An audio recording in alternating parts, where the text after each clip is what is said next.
So, And we are live. I'm going to go to the page. And I'm going to start Ben, we aren't live, are we? We are, in fact, live. I said we were going to start the stream twice. I heard you, I can go unlive if you would really like to show us the setup. No, I don't want that. I was asking to make sure that, like... Oh, you guys can just... I'm just gonna send a picture in the chat. That's very well. Okay. Yeah, I didn't, like... Hello, I and didn't know welcome how you were to gonna the do it. Sunken World Saga. This is a 5th edition actual play live stream, where, if you notice, we have a whole bunch of tokens on this page, because there are 4 groups of 4 player characters. But it's not 4 people playing 4 characters. That would be ridiculous. No. It's 8 people playing 2 characters. Much more reasonable. Tonight, we return to the adventures of who are erroneously named here Adventuring Group A, when in fact they are the A-Team. And we will see exactly why they are called that when they introduce themselves. So let's do it in the order of our thumbnail. First up, we have Ash. Hi, everybody. My name is Ian Donovan Highland. I'm playing Ash, the halfling caretaker warlock, whose patron is a baby phoenix named Spark. Following Ash, we have Arden. Hi, I'm Logan Back. I play Arden. I'm the swashbuckler rogue. If I was in the actual A-Team, Arden would probably be face. Yeah. Then we have B.A. Baracus, Aster. I am Connor Tolles, and I play Aster Snowborn, the Circle of Dreams druid. And finally, we have Murdoch, Adira. What? If anything, Aster would be Murdoch. You think Aster is Murdoch, and because I think that I view Ash as the wild card. Wait, who are we? I don't know. What are we? What? As nothing. And I play Adira Sinoga. Sorry. I'm Emmy. I play Adira Sinoga. She is our cleric paladin. All right. Adira would be Hannibal. What are we talking about? Wait, is Murdoch the wild card? I thought that Murdoch was the Murdoch's leader. the crazy one. Oh, okay. Sorry. Murdoch. Adira is Adira is Hannibal. Ash is Murdoch. Absolutely I'm Hannibal. so sorry. My apologies. Hey, Mr. T. huh? It's Dungeons Mr. T. Dungeons and Dragons. Oh, that's Aster. B.A. Baracus. Bear A. Baracus when he turns into a bear. Yeah. So to catch you up on the adventures of the A-Team, I'm going to just start kind of giving last time. So last time, the A-Team, they wrapped up delving into a temple to a priest of death here in the Hallandor Empire. A rival priest, the priest of a different god, pretended to aid them, but ended up stealing a chalice with the power to kill gods. From there, their 2 Yornish allies, Tove and Bruna, after the A-Team had a conversation, and a slightly illuminating one, with the leader of the Order of the Lion's Hope. Their Yornish allies, Tove and Bruna, took them by transporting via plants with a druid friend of Bruna's to the peak of the Ortishan Mountains, where the people of this world, if they are sufficiently powerful, may be granted soul bonds. 4 animals that represent who that person is as an individual. They each received their soul bonds. It's a lovely scene with some, beautiful moments between, character and animal. I was just going and watching it. Just because it's nice. Don't watch it now, please. Stick around. But we return to Dungeons and Dragons. Dun dun dun dun dun dun dun. Wonderful intro as ever, Ben. executive producer Dick Wolf. So, you all are at the peak. The wind is whipping around your ears.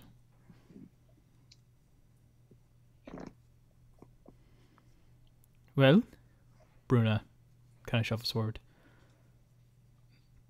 If we would like to just descend and go from here, it is about an equal journey to if we returned to Lysere and then traveled north to Seldamus.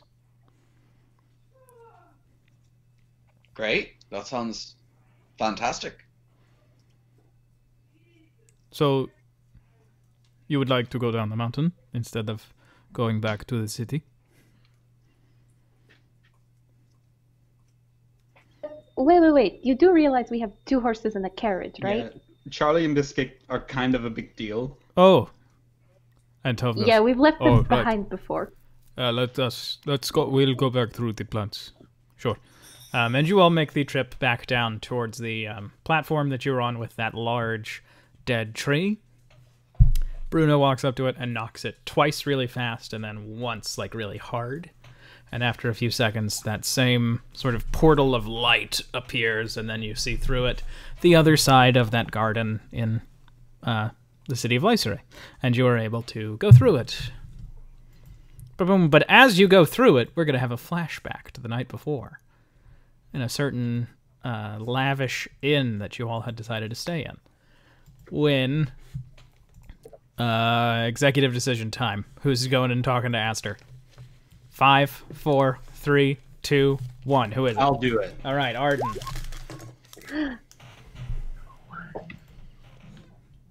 So you all are in this beautiful, lavish, extremely expensive inn for the evening. You basically each have your own suite. Ash, they do not have halfling beds like some swanky inns do, where they're like, we're going to cater specifically to halflings. Instead, it's just every bed is huge. So you have basically like a Emperor of the World size bed by halfling standards. Oh my god. And there's like a big canopy over it. It's like it's basically like each of the rooms that you all have is like your own mini Versailles. I take all the pillows on the bed and I make a little pillow fort on the bed for me to sleep in. Alrighty. But I think while Adira, who has missed these sort of comforts, perhaps, in some ways, while also trying to keep her head down in a place like this, and Ash, who is busy constructing his pillow fort, Arden, you have the opportunity to speak with your mopey, tall Yornish friend. Do we each have like separate rooms? You do. I'm gonna create a singular room now. Okay. In front of your very eyes as the scene plays. He's doing it live? What? I'm just gonna knock on his door. Do a little. There's a knock on your door. Yeah. Come in. Hello, and I throw open the door. Oh, hey, Arden. Billowing cloak. The pillow. Hey, are you liking the rooms? It's wonderful. Look at the drapery, the molding. Perfect. What about you? How do you feel about it? Do they have much of this in Yorn? Oh, not really. It's more just, out under the stars. I mean, we have houses, but I mean, I slept under the stars a lot. It's kind of nice. Okay. Well, let me just cut to the chase. You have a wonderful, wonderful bed, and I do thank you for getting these rooms for us. Please don't do the dog thing. That thing where you turn into the dog because you don't want to talk to anyone, and you turn into the dog and you sleep as the dog, but you don't actually sleep. Oh, you noticed that? Oh, yes. It's pretty obvious when the rest of us are getting out sleeping rolls, and then you turn into a dog and wander off into a corner. Oh, sorry. I didn't mean to make anybody feel uncomfortable with it. Not uncomfortable, just... You can talk to us. It might seem like escaping, turning into something we can't possibly communicate with, but we can still tell from the way you're moving, the way you're acting, that something's off. And I just want you to know, whatever it is, take it at your own pace. It's just been a little hard. You know, you guys are always there for me, and I just want to make sure that I can return the favor. You have, a couple times over. Anytime we want to talk to an animal, you're the only one who can do that. Anytime we need something cold, you're the only one who can do that. Anytime we need to carry a bunch of children on the backs of giant owls or whatnot, you're the only one who can do that. You're an integral part of this team, and I don't want you to feel as if you aren't contributing at the same level. If anything, I feel a bit lesser because I don't have the same amount of magic that any of the others have. I mean, you might not have magic like the rest of us, Arden, but I mean, the way you handle that sword, I mean, I could never do anything like that. I'm confident you could. You just have to put in the time. Arden, can I ask you a question? Yeah, go ahead. Absolutely. When we were back with Wiley, what did you see? In my room, your room, in general? Well, I mean, in my room, and but more like also, you know, what did you have to go through? I woke up in the room, falling a very, very, very far distance, and I had to learn to communicate, I think. I was pretty useless. I didn't have anything. I just had to direct you guys to protect me instead of doing it on my own, relying on others. Weird, but I think it worked. I tend to rely on you a lot more. I think we all had some internal strife we had to deal with. And we're all out. We're all whole, complete. So I think we handled it pretty well at some level. What did you have to do?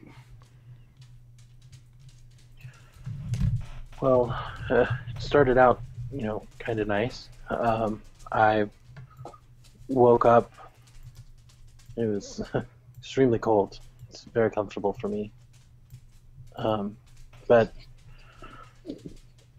the ice I was standing on broke, and I fell through, and you know, I was just gonna swim back up. But when I looked down, I saw everyone I knew from home dead at the bottom. Slowly they swam up at me. And then next thing I knew, he's gonna like turn away from you. The four of you were then down there as well. I tried everything I could to heal you guys, to turn into something that could grab you and bring you to the top, but nothing worked. And then I saw my sister, Then she started pulling me down. I tried to grab Ash and tried to swim up with him, but it wouldn't work, and I had to leave you all behind to die. I wasn't strong enough to save you all.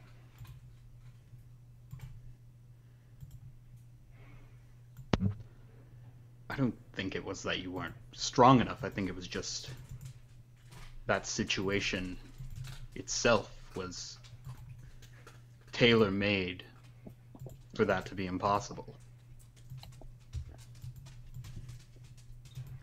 So, what does that mean in the longer run? Does that mean that you guys? I don't want to be the reason that you guys die. I don't think it means that. And I want to kind of walk up and just place a friendly hand on his shoulder. Just, I'm not a smart man by any means. I don't do emotional stuff very often, but I do know that people in their physical form are less important than the lessons you can learn from people. So on some level, yes, you might not have been able to save us, but you could have gotten out and you could have carried on whatever level of relationship you had with us into the future. We wouldn't have been a waste down there because you would still be there.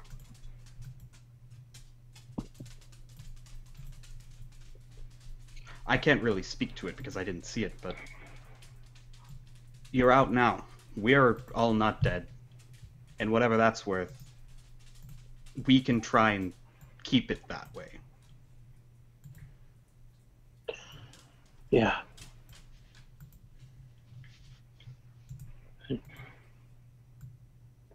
Yeah. That's why I haven't been, sleeping. I've been wanting to keep an eye out and make sure.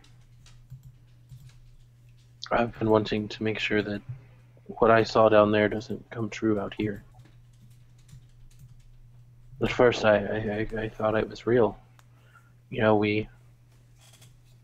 Everything went dark, and then I was in a room alone. You guys weren't there. I didn't know what you had done with you. I think that's what hurts me the most is in the moment I thought it was real, and I still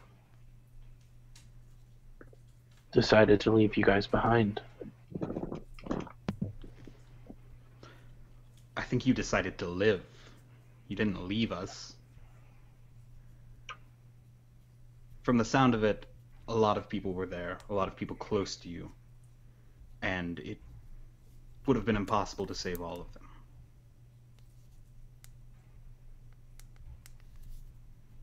Yeah.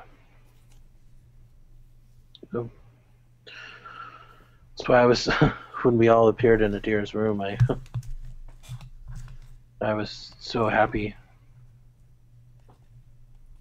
realizing that it wasn't real. Well, I think we can prevent that from happening. I think we won't be going anywhere anytime soon. But please, just get some rest. Some proper rest, like a good, long, restful sleep.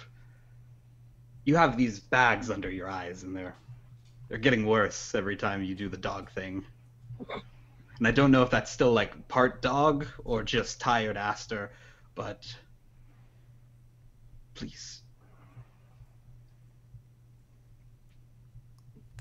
Okay. All right. I'm gonna pat him on the back, just like walk out. Would you big spoon me? No, I'm just kidding. Astral still gonna wild shape into a dog. Climb up on the bed, curl up, and take a much needed sleep. Your owners, the husband comes in and goes, "Get off of there!" Just kidding. And we flash back to the present time of you all stepping through them plants into back into Lysaray. I have a quick question. Does my cape billow when I'm asleep too? It does, yeah. Okay. It has not Remember, you stopped just have to- billowing. Yeah, you just have to tell it to stop. I think that's Yeah. the only thing. No, it's still going. I like the idea of Aster giving a happy smile to Arden as this flashback ends, just to make it. Yeah, that's how it works from a storytelling perspective. Thank you, Ian, for cleaning up my mess. All right, so you all are in Lysaray. Do you have any more business other than picking up Charlie and Biscuit? Oh, did the Cobblers Guild? Right? They Is paid. that what they were? They did? Okay. I don't think so. I think we just need to get our pony. Yeah. No, I think we're good. I think I'm good. Yeah. Were there any native plants to Lysaray? None that seem unique to it. None that you No. wouldn't have picked up on the road. Okay. All right. Like none. There are none like this is a rare species that we keep inside of the city. Just like, hey, we got these plants. Okay. Alrighty, then you all can pick up Charlie and Biscuit. The boarding fee was 10 silver. Tove paid half.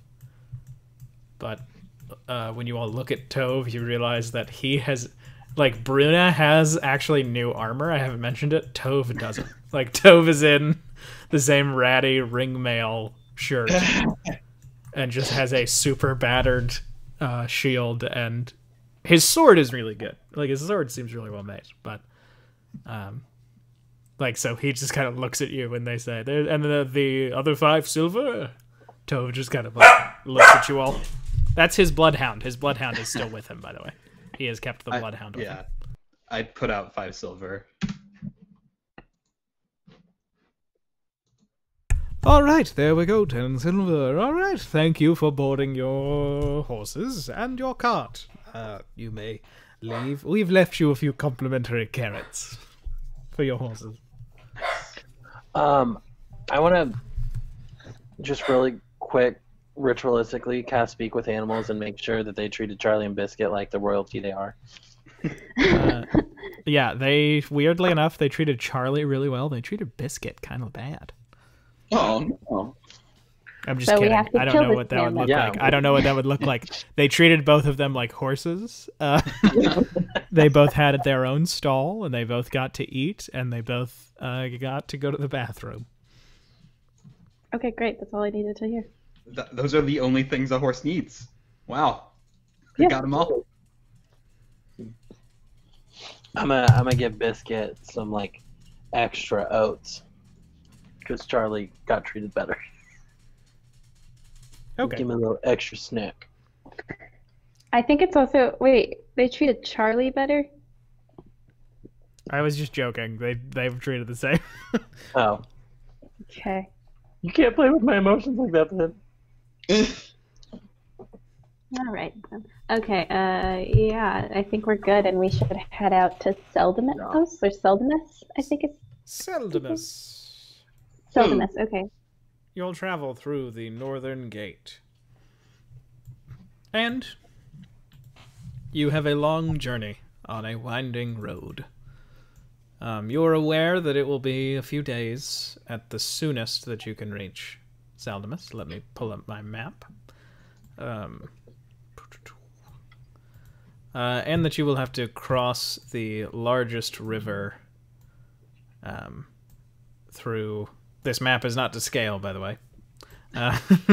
You'll have to cross the largest river in the Hallandor Empire to make it to Seldemus, the center of the empire. And you also know that when you cross that river, you will be entering the Seldemus region, which is the quintessential point of Hallandor where all Hallandorian culture comes from.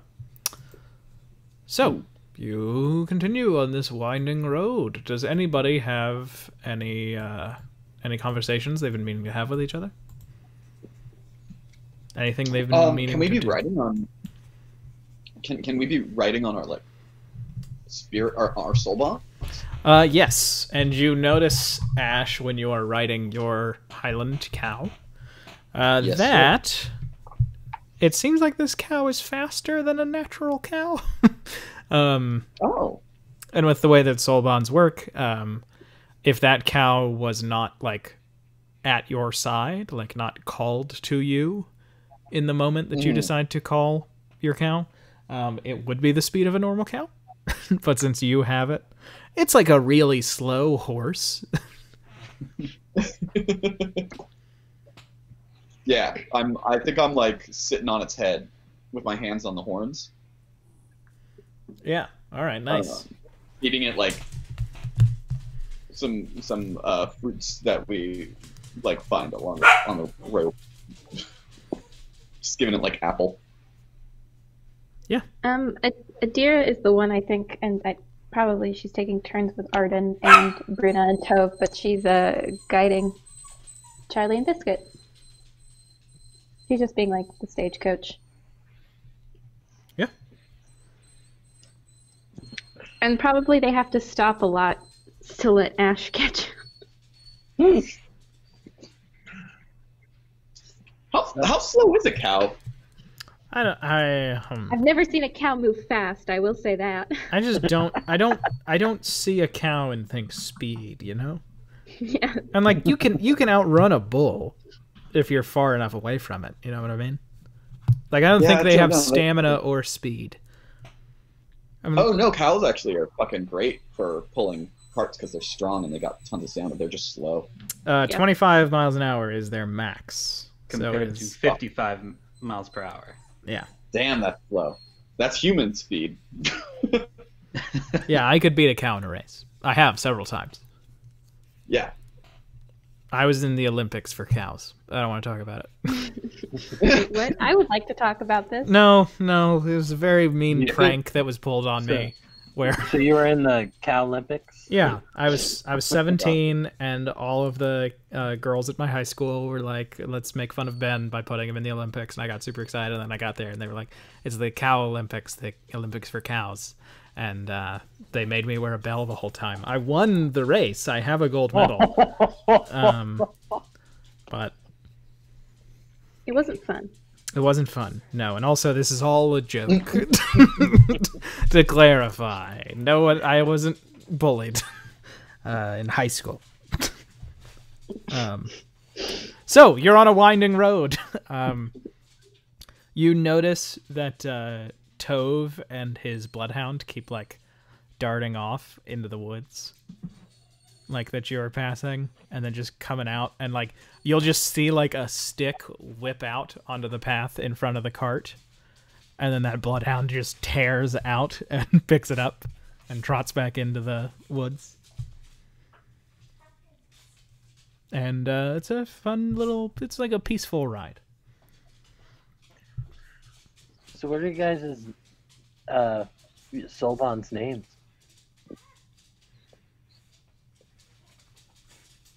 Do we decide Well- that? Or don't they just names?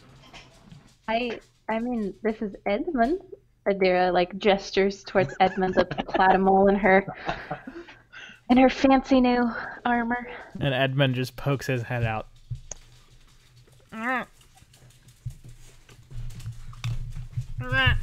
Did you name yours? Oh, yeah. So this is Harold. I'm gonna call Harold, who's my reindeer. All right, you all wait a minute for Harold to show up. Oh my god. He canters out He of the trots woods. alongside the cart. He canters. And then this is Gerald. I call forth Gerald. Oh my god, no, Not I think polar it's bear. okay. Gerald takes like 4 minutes. And then this is Ignatius, and I just hold up my penguin that's been walking with us the whole time. Yeah, the penguin has like slowed your pace even more than the cow, who tops out at about 40 miles an hour. Well, I would like to think. I'd like to think Ignatius is. He's riding in the cart. Oh, okay. Yeah, you're fine. He's like sitting with me. I'll allow it. But know that I do have my hand on my gavel. and then this is Jeremiah. And I summon They just Mal. cock a gun? What was that? Yeah, that was me cocking a gun. Wait. So you have G, H, J, and I? Yeah. Okay. What creature did we name that started with a D? That was Dilber the bull or the boar. That's right. Okay. I was like, I have Charlie. Okay, so it's been A for us, B for Biscuit, C for Charlie, D for Dilbert the boar, then E for Edmund, and then all of your fancy names for your boys. Adira sort of just looks at Arden. Oh, I Did haven't you thought about it roll? yet. I haven't thought about it at all. No, I have no clue right now. It's been like less than a day. Well, I guess this is the perfect exercise. Like, what's like the first name that comes? Like the first thing that you think about.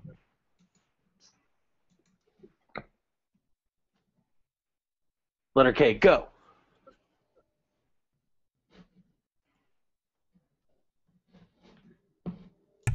Your companions just stare back at you. It's this fun game that we used to do up in Yorn. It was like you just say the first thing that comes to mind. It's a really great way to pass the time.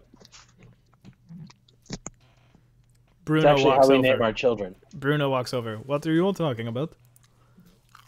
Oh, names for our soul bonds. You remember the game. Also, the way that we name all the kids in Yorn. What? Someone says a letter and you just say the first name. I know the game, but that is not how children are named. Oh, well, that's what they said they did with me. That must can be a remember. druid joke. Maybe. What letter are you on? K. Caitlin. Is that for yours, Bruna? No, just I win. Oh, yeah. You win. Okay, so that's how you play the game. K Kamal. I guess I could name my cow Kamal, That's a cool name. because it's red.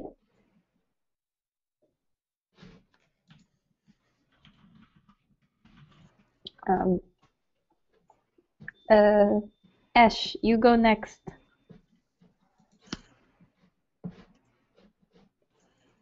I think Ash fell asleep on his cow. I missed the part about the game because yeah, my I was asleep. Wi-Fi. That's what I call my cow. Like got a little slower than the rest of y'all. So I missed that part. Oh, it's a game we used to play back Did I home. catch up yet? Am I back? Can you guys hear me? Yeah. Yeah, we can hear you. Can you hear us? Okay, cool. Right.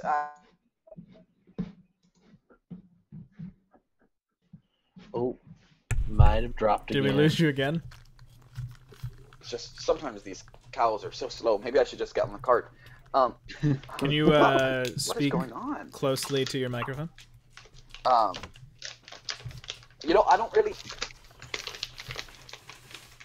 Yeah, here. Let's see if that fixes it. Okay.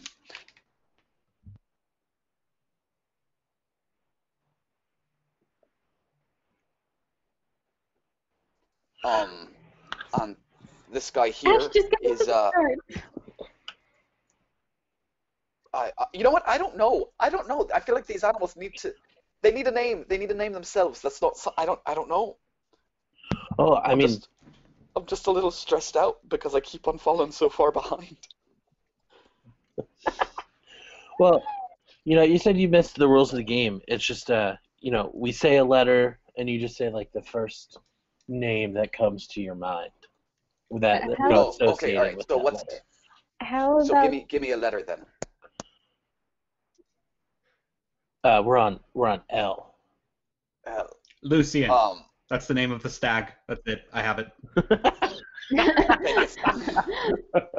and then it wasn't your turn. Next is M. Mercedes. That's the name of my hawk. Got it? Done. Oh, you have one for N too? No. I already no. had those two picked out while we were discussing other names. Tove's bloodhound runs out into the path of the cart, and Tove comes out and says, "Oh, what are you talking about?" Yornish name game. N. Go. Nancy. Done.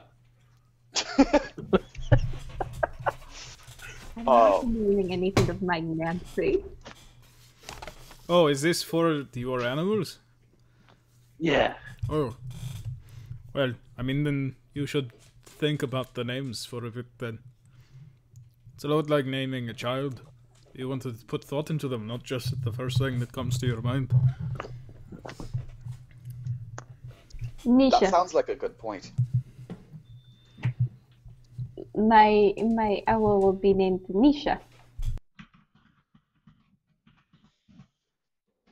I like that name. Thank There, you. you got some pretty cool names. Thank you. Okay, so now we're on to O.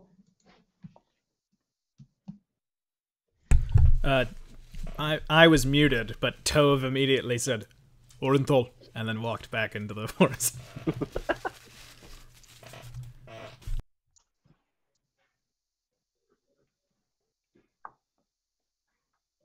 Is that the name of one of his soul bombs?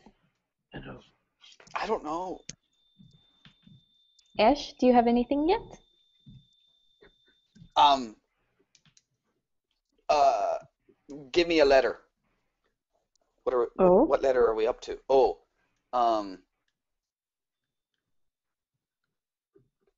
Cyrus. Okay. Actually, Oliver. This guy's named Oliver, and he pats the head of the cow. That seems N? fitting. Passed. After O is P. P. Peter.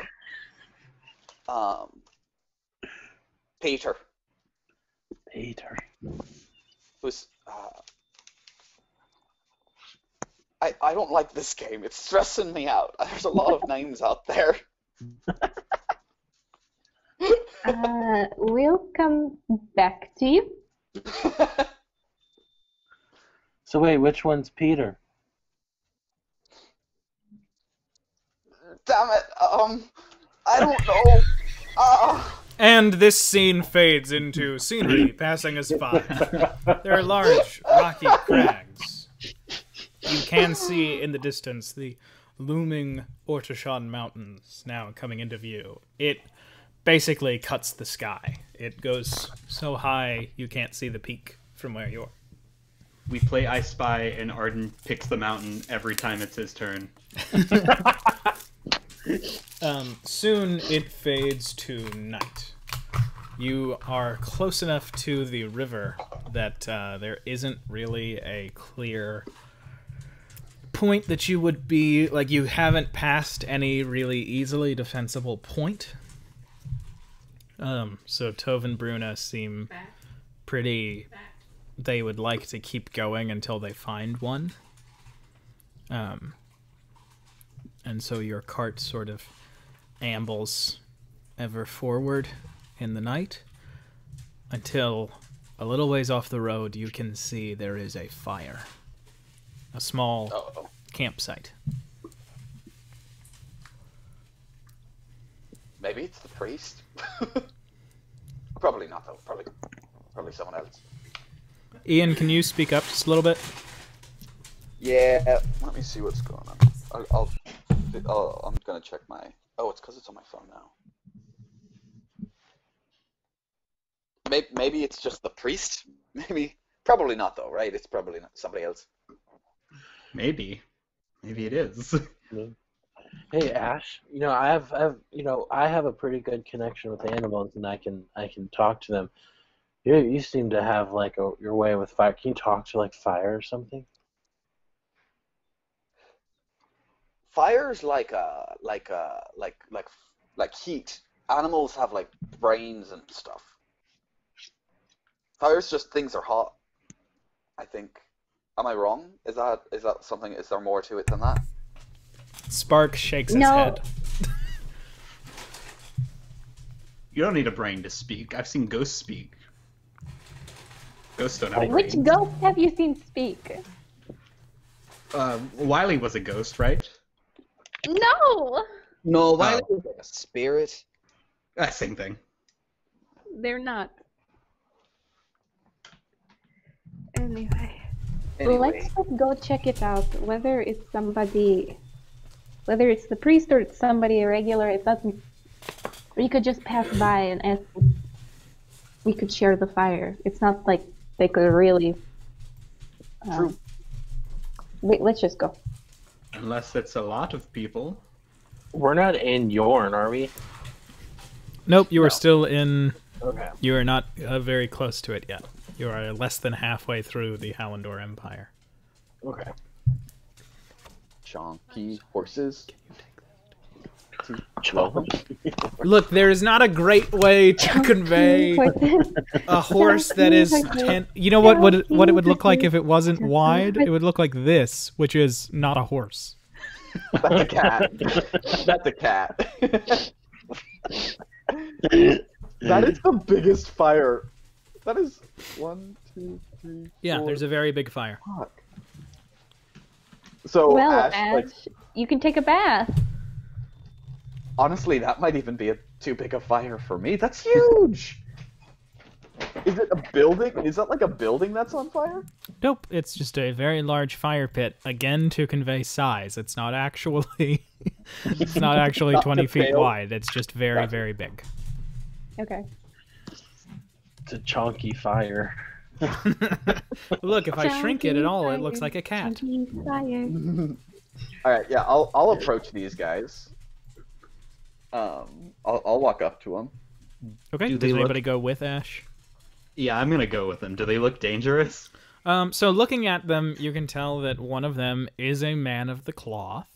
As you approach, they are all talking, and seems like they are speaking very plainly. As you approach, you would think a group of travelers out. Maybe they're drinking, and it seems like they are all stone cold sober. No stench of grog or rum or mead, as you have perhaps grown accustomed to finding travelers smelling of.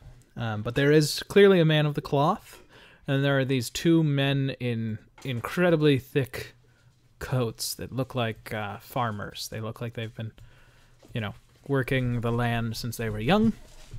And then there is a massive human man. He is about 6.5 feet tall, extremely broad. And you notice that all of them, including the priest, have these really manicured beards. I just thought you were about to say nails. I mean, Imagine. no, none of them would have manicured nails. The Are only these person you guys- have met who seems to take really good care of their nails in this world is Let me Tove guess. and maybe Aster. Oh. Yeah, Not you've who I never would've noticed it, but Tove has like perfect nails. Got a perfect French tip on. Viking men were expected to look beautiful, and Tove is always looking beautiful, except for his ratty clothes. But So, these are like fantasy Amish, though, like perfectly manicured beards, like Fantasy Amish. farmers. very taken care of beards. Well, so the massive guy, he has like a thick coat like the others, but from the distance you can see the fire glinting off of armor inside. It seems like he is the like he could be like the priest's bodyguard from the looks of it. He seems to be Do other talking the people least. pay taxes? Amish people, They've no, got to. they're a protected class. Oh, okay. I was thinking about it, and I'm like, what? I think there's like Okay. some taxes on the goods that they sell, but that's like it, I think. But Ash and Arden, now that we've discussed I beyond just wanted to know. No, it's a good question. I'm curious about it because I feel like I was just speaking from like, well, I watched that movie with Harrison Ford in it. They didn't talk about taxes there, so of course not. But Ash, Arden, it's Yeah. you have a few, good yards before you. Sorry, I have the hiccups and they're coming very briefly, Oh. but it just Okay, means that I occasionally will stop talking. So they do pay like your regular income and like property and sales, Oh and, like, my all those taxes, but they don't receive like Social Security like exemptions. The fact that you just went out of your way to look that up I was is really the best thing interested. ever. Fair. No, very interesting. Ash is gonna go up to Arden and be like, should we like try to get a good look at them first and see if they're cool, or what do you think? I think if things are bad, everyone should be close enough to run in very quickly. If things are good, we don't have anything to worry about. So maybe we do a little Yeah, drop down observation. Let's just crouch up towards them. 27. Holy shit. I'm also gonna go invisible. Stop my cloak blowing. Okay. That's good that you remembered that. Yeah. Okay. Yeah, as you get closer, you can tell that they are all... It seems like the priest is sort of leading them in a prayer. And that these two are actively participating, and then this larger man is sort of going through the motions of the response parts. And it seems like they each have a different part of the response. Gotcha. Can I make a religion check, which is very bad for me, just to figure out what religion they are? Sure. Yeah, I'd like to figure out if they are the same religion as the guy we're hunting. Why? Okay, I'm kind of annoyed because I feel like every time I roll an intelligence check, I roll well, and I'm trying to fuck up because Well, here, I'll make it easy for you. Do you speak Draconic, Ash? no. Okay, then. I do. Well, it seems like fair. this particular part of the prayer that you hear as you walk up to, you're like, oh, let me see if I can find out which god this is. Oh no, they switched to Draconic as we got closer, but then they slip out of it, and you do hear the Light Granger, and then you hear each of the men say something about the Light Granger. Your religion check being good enough to let you know that it is the Church of the Family of Light, the religion of Dalryoth. Oh, is that bad? Ash doesn't know. I'm gonna. So Arden's all the way over there. I'm gonna scuttle through the shadows over. Oh, I don't know where you are. You're invisible. Never mind. Yeah.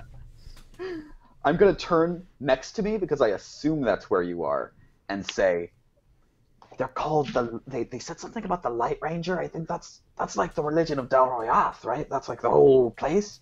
At the other tree, Arden has his hand on his brow, just like, what the fuck is he doing? Oh, these Yeah, are I'm just like talking very animatedly to the air. Next to me. large shrubs. These are not Okay. trees. Oh well, it's tree enough for me. Yeah, for you. Shrub works better. I mean, a bonsai is a redwood to you. Okay. And then I just don't hear anything, and I'm like, all right, Arden. I'm just gonna go over to Ash. As you are moving invisibly, you do hear another voice. Without turning their head, the farm-dressed one closest to you says, "There are visitors out in the dark. 3 humans and a dwarf." Hey, what did they say? They I tap him on the shoulder, just like, Okay, all right. You got it. I thought you were right there. Now, oh, no, invisibility. I think they noticed Adira and the others. Yeah. Good, bad guys, good guys. I don't know. Should we? Why don't we wait here, and then if they go and attack them, we can like. Oh, yeah. Pinch 'em. We gauge it out, and then if they do anything bad, we run out of the shadows and stab them to death. Yes, that's our best strategy. Perfect. I Got have it. a Always question. will be. How long have they been gone? Have they like been gone for? Like 20 seconds. 20 seconds? Okay, Adira's not going to look to check. If it's been like more than like 2 minutes, I think Adira would have looked back to see, but she's not going to be caring. Yeah, Stealth Boy, as you hear the priest say, perhaps they would like to listen to the words, or simply need a fire. Call them over. And Adira and Aster, you see this gentleman, this man dressed as a farmer in the thickest coat you've ever seen, stand up from a small, like, round pad that he is sitting on, and wave at you all. You can see he's looking sort of vaguely around this area. Adira's going to like look around and like not be able to see where the boys are probably, because I don't think her passive perception is good enough to catch either of them. But she's just going to turn back to Tove and Bruna and Aster and say, weren't the Ash and Arden supposed to talk to them? Oh, we did say we were going to do that. Oh, yeah. Where are they? It seems that they have decided on something else. If they have seen us, it is better to go. Otherwise, they will think we are here to raid Do them. you wanna go run back and tell them, and I stay invisible in the bush, or? Yeah. Get your bow out. Get your bow out. Just in Oh, case. absolutely. Got it. Yeah, I'm gonna run out and be like, hey guys, so Oh, we a didn't- halfling too. yeah, so we didn't talk to them because we've been attacked by so many different people on the road, so we thought we'd watch them. They seemed fine. They said something about the Lightbringer, or the Light Ranger. I don't really remember. But they did notice us, so we should probably just go up and say hi. And then if Arden needs to, he can just shoot him really good with the bow and the arrow.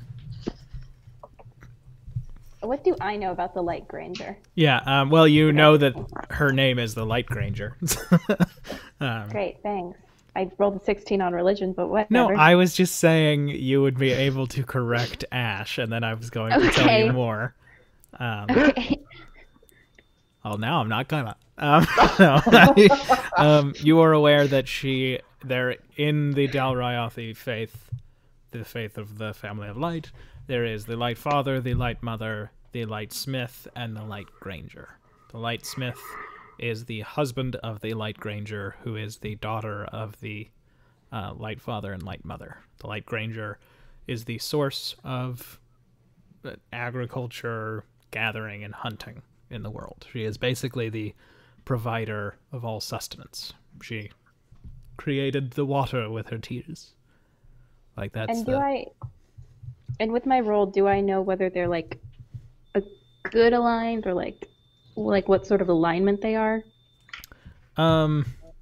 You know that the Light Granger is the only part of that pantheon that is not associated with war. Father, Mother, Smith all have some war stuff going on.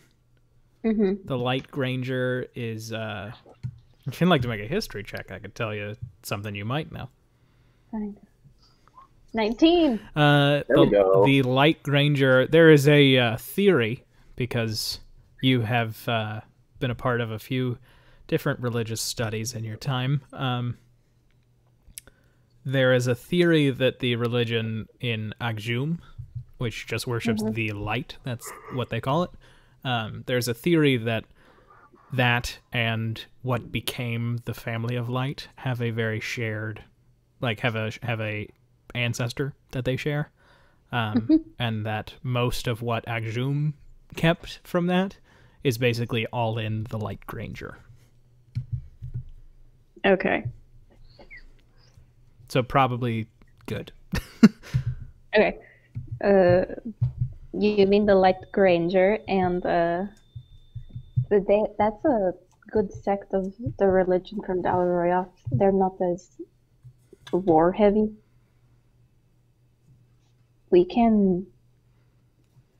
We'll be cautious with them, right?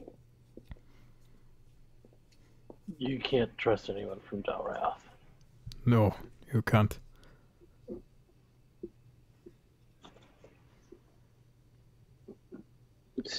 But they have seen us. It'd be polite to go over and just share the fire and then immediately maybe eat something and then immediately leave. So we have to get on the road again. Good idea. I will not be eating anything, Bruna says. And there will be nothing to drink but water. If I wanted to drink water, I simply would not have grown above 2 feet. And the two of them start going forward. How much mead do you drink in Yarn? What? Seems like a lot. It seems like it's your water. And Tove just kind of like nods, like, yeah. Of course. I'm gonna pull on Adira's sleeve and be like, should we, if things are cool, should we not tell Arden just as like a little prank so that he stays out in the bush? No, we should tell him. Okay, fine. All right, you're right. You're right. And you all walk into the fire except for Aster?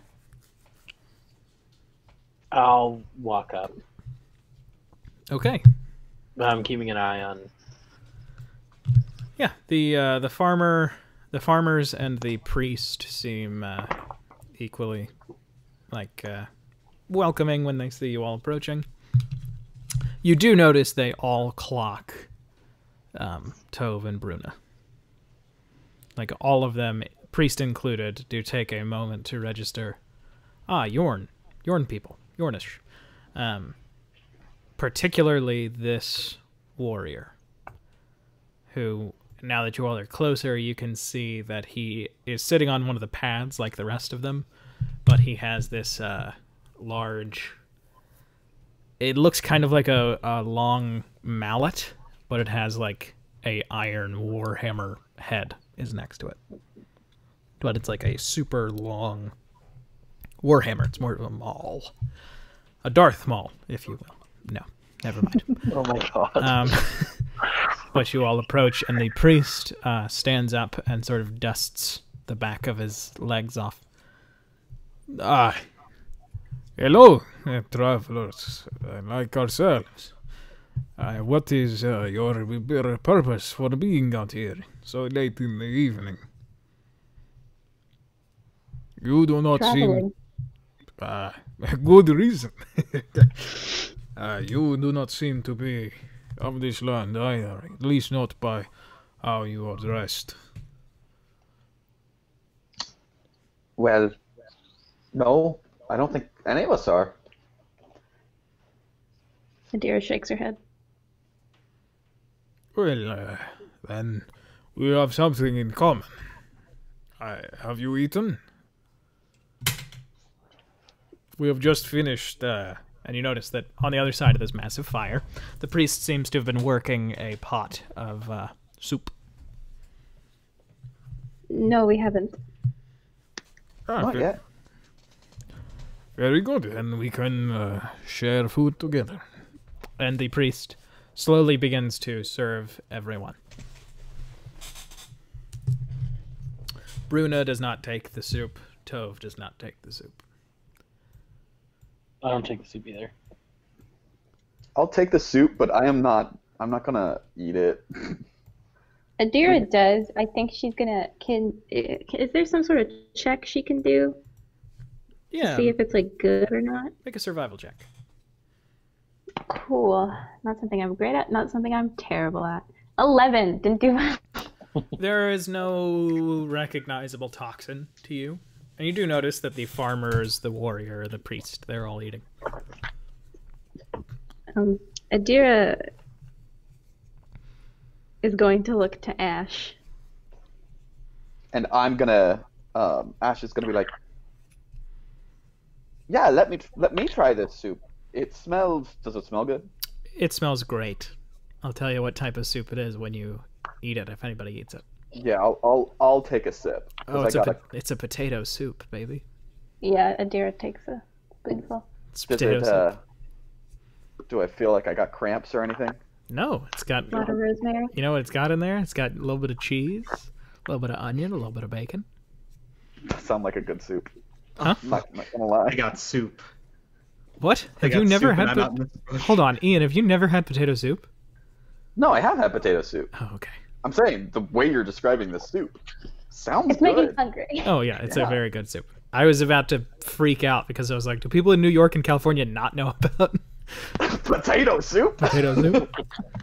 I mean- Adira's gonna look towards Ash again before she takes her second bite and say, Ash. Ash, where's Arden? Hey, Arden. Arden, you Arden? hear Ash shout for you. Maybe you hear Ash shout for you, or maybe He would also see us sitting down at the fire. Arden's just like, long con, long con. What Eat the would soup. happen? Can you all check and see if Logan has been dropped from the call? He's still on the call, but he just got Oh, dropped. just Yeah, dropped. So he's It probably must about be to his join mic in again. and then say what Arden's gonna do. You notice the large warrior is basically just staring at Tove. Tove seems to be returning the look. The star. Arden, you just heard Ash shout for you. Can you hear me? Yes. Yes. Okay. Mhm. Yeah. I'm hiding in the bush. You're gonna stay there? Yeah. Oh my god. All right. So The soup. I get the hint of the soup. I want that soup. I'm staying in the bush. all right. Adira's gonna when she realizes that Arden isn't coming out, she's gonna say, Arden is his bird, pointing to Ash. I'll be like, oh, wait, he's actually just on my shoulder. I And- thought he and- was in the bush still. Spark steps closer and goes, "Rah?" Yeah. This is- Yeah, hi Arden. Adira says as she scratches his head. Yeah, I mean, Spark seems like into it, like or Yeah. aware of what you're doing. In on it is what I meant to say. He's like, the way that he's squawking is like, yeah, I'm Arden. Yeah. Perfect. And Well, the priest is like, Thank you for the soup. of course.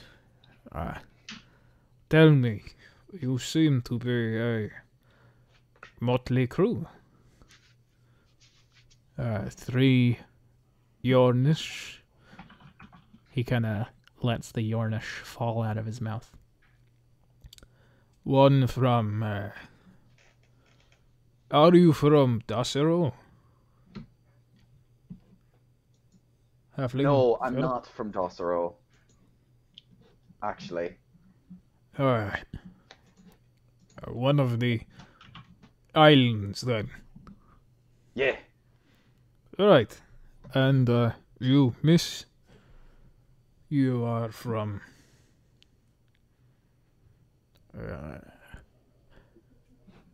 Yes, I'm from somewhere. I'm kidding. I'm from Uncle. Uncle. But My younger brother is currently in Uncle, speaking our words there. It is a beautiful place, judging by the letters that he's sent me home.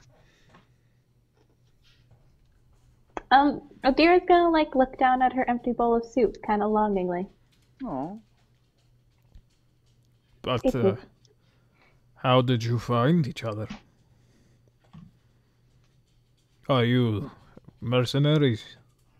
Yes. Yeah.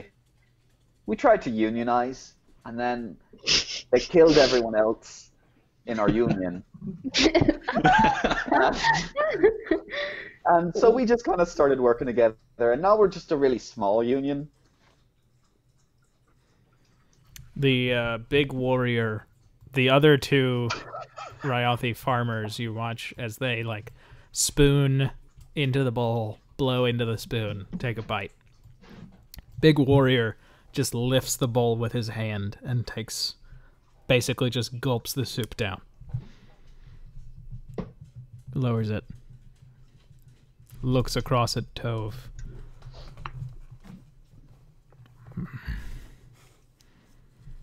I would watch your back. Uncle. Woman. Island. And you've welcomed wolves beside you. Adira's gonna like throw the bowl down onto the ground, slaps her knee as she stands up and says, "Okay, that's where we leave. We have to get going anyways. We're on important business. Thank you for the meal." And then Adira throws down like a piece of silver and starts heading back towards the cart. Well, there's... Okay, yeah, I'll finish the soup really quick, and I'll put the bowl down, and I'll be like, don't you all worry about a thing. Thank you so much for the meal. It is a Where- warning I give you, not a condemnation of your judgment. Right, but Many there... have been tricked by the wolves of that hellish snow. It's funny coming from you. His eyes Ooh. flick over to you for a second and then back to Toph. Oh, hey, let's all just take a moment here. And just remember that, you know, we're all just travelers on the road trying to get a little food and a little sleep and a little protection. So, you know, maybe we can all just let bygones be bygones and, like, you know, it's the dinner table. Let's not talk about politics. I have a question. Ooh, 2 episodes ago, when we were entering the city of Lysaray, they had mentioned that Dalrayoth was beginning to invade Ursamere, right? Yeah. Cool. Right. Adira's gonna she's walking away, and then she's gonna stop and say, "You know what, Toph? We can kill them." Whoa, what? Atira! What? Arden goes, what? What? The priest says, "Hold, we do not need to do this." No. I They, don't mean you or the farmer. I mean, we can kill him. And she points to the warrior. Yeah, There's... the warrior flicks his eyes to you, and he has like a small half smile at the corner of his mouth. Why? Why? What's the problem with everybody? Why need a reason to kill a Dalrayathi? I am going to What? give you a final warning. Hey there, chum. Let's just take a moment here. What is going on? Why can't we all just have a little bit of meal and come and just like chill out a little bit? Y'all are just normal folk, right? We are.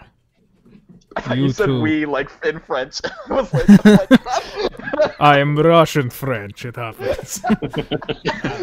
we in this fantasy universe, Russians speak French exclusively. He looks at you and Adira, and he says, "We are. You are. The 3 you have with you are not. Here, since we have crossed the shroud, I've been reminded of the howling of wolves, the sound of animals who seek nothing but death. We rid Dalrayoth of them decades ago. The only wolves are in the north, bandy about as savages, playing pretend in their houses. The only savages in the north are you. You will So howl as you all die. The Ryoth's hammer, crushing your den, forcing you to flee into the light. You are children of darkness. And you will all die. And Tove just slowly stands up. Wait, before we get into combat, I rolled an insight check to kind of try to gauge, and let me know if this was the wrong check, but I was trying to gauge, whether these guys were actually here, just as people, or if they were part of like an invasion, like scouting force or something. I will just say this. If Ben ever refers to like a nation or a character as a wolf, that means they're good. He never makes wolves bad. Yeah, no, They're the his people, favorite animal ever. Yes, no, So, I was you do also know Ben of very that well. mindset. Yeah, I was kind of going on that just from my own personal belief about wolves being the good guys. And also, from what you remember, Yes. the character that I was when we met on a Yep. in a certain context. Yep. Yeah, I was like, okay, so I know who the good guys are, but ever the peacemaker Ash is, the agent of chaos that is Ash does not always want to just go straight into killing. So I did roll that insight check just to kind of gauge whether or not they're just farmers or if Oh, good choice. Because you do notice the arms of both of the farmers reaching for something inside of their coats. okay. Hey, everybody, just calm down, calm down. And I'm gonna very slowly, like, step up and say, look, everyone here is on the same team. And you guys can't see me doing this. I lift my hands up in a dramatic way, and I'm just like, you and you and you, and I'm pointing at all of my friends. We're all here just trying to get a good night's rest. That guy, and I'm going to point at the priest with both fingers super dramatically, is just a normal guy. And I don't know. I'm going to let Arden decide if he notices this. Everybody here, and I'm pointing at the farmers, they're just trying to chill out. And the big man here, I get it. You're super upset. Nobody likes each other. But this guy, and I point at the priest, he gets it. So why don't we all just sit down and have some soup? And I'm going to gesture to Tove. I'm actually going to take Tove's hand. I'm going to pull him into his seat to try and give Arden a clear line of sight. Make a strength check. I'm not trying to pull him by force. I'm trying to pull him by, like... Okay, he will not move. Okay, you are pointing at the priest, right? And not... Yeah, I'm pointing at the priest. I think should Adira roll a perception check? Do you think she would understand what he's trying to say, Ash? I think that's your choice. Or like an insight? I'll say that's up to you. If you think that she might guess it, I guess insight. But I'll try insight, see if she gets an idea what's going on. 11, no. Unless you want to make it. Let me see if Arden understands Yeah. what's going on. Nope. Famously, Arden has. I guess famously, Ash did not realize what we were stealing at one time. Yeah. Arden's just like, which one do I shoot? You have Okay. not likely seen one, Esther, at this point. But before any of you can do anything, Can I ready an action? Can I have an action ready since I've been here waiting the entire time just for if one of them moves to attack, I shoot them? sure. Just the person who moves, you're gonna attack. Is that what you're saying? No, if they're clearly going with, and I can make a perception check later, if that is how this will work. If they seem to be moving with violent intent.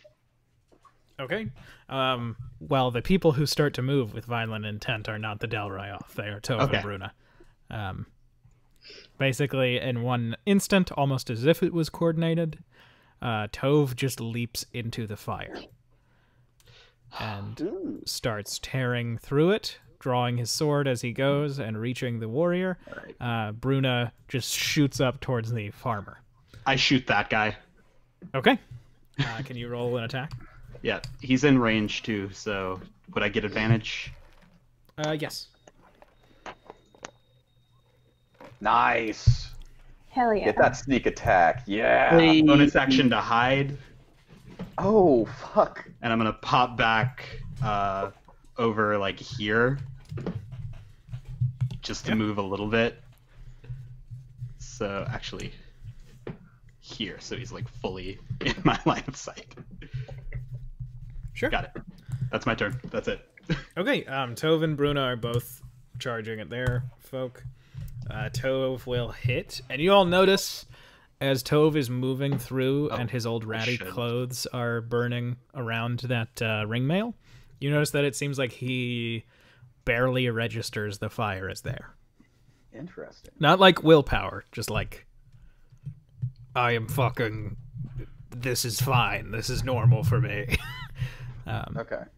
And he basically just comes and attacks the warrior. He swings down, and as he swings, the warrior is like standing and picking up his hammer, but Tove manages to slash at him across his side, where there is slightly thinner armor.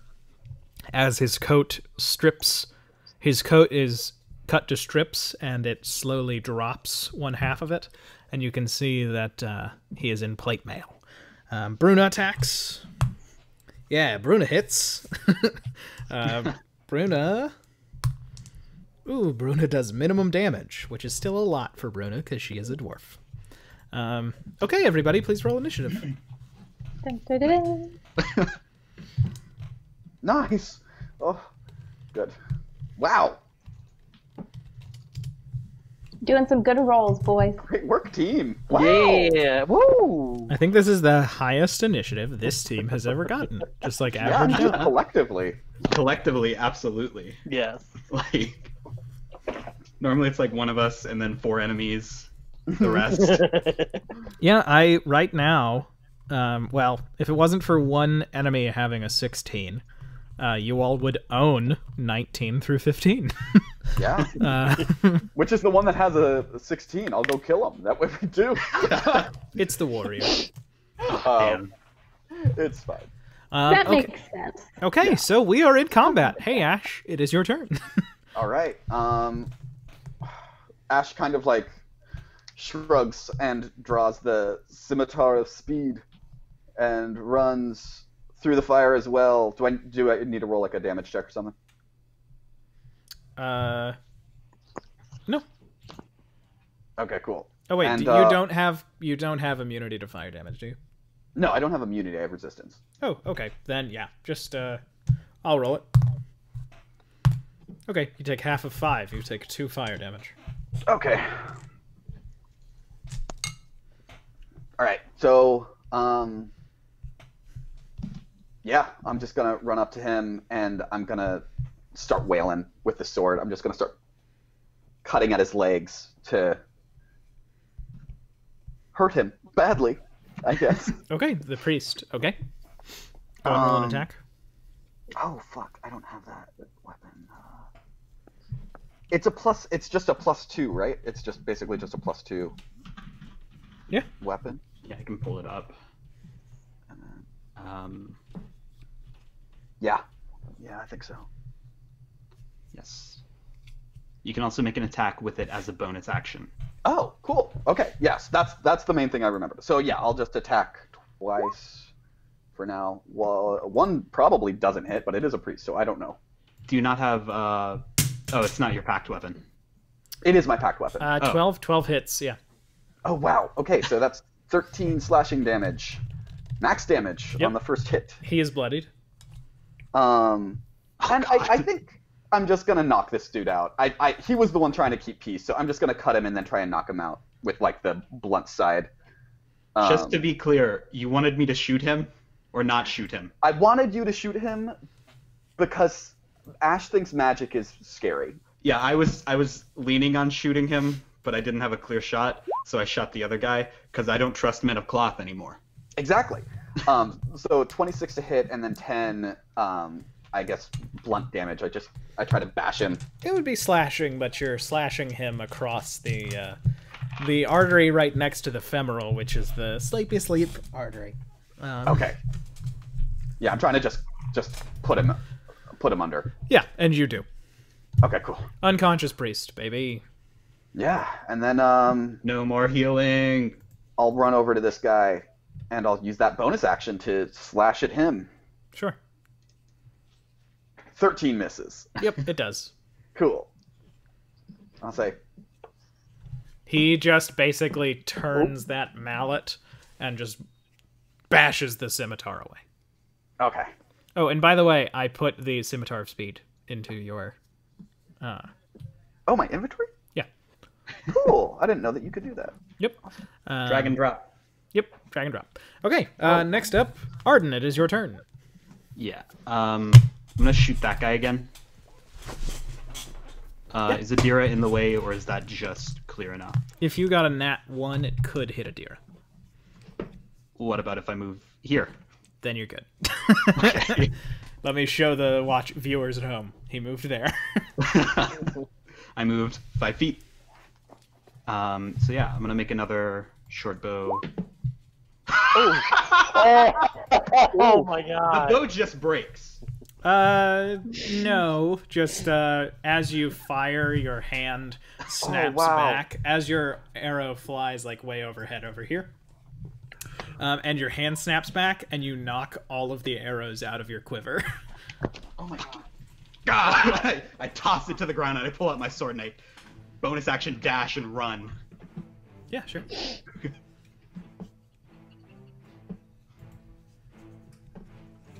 And I just scream past Adira, I'm bad at archery. Oh no, it's their hidden ally, Spark. Next up. Thank you, Hun, for laughing at that. It is Tove's turn. Tove is basically just gritting his teeth and raising his sword above his head and is trying to just slash down twice at this main warrior dude. He misses with the first attack, and the warrior uses his reaction to counterattack. He hits Tove. Oh, you can see, because you are right next to him, he did a huge amount of damage with that hammer to Tove Ash. Ooh, shit. Like, not enough to bloody him. Maybe not in the neighborhood of bloodying. But, certainly Tove has been made to feel some pain.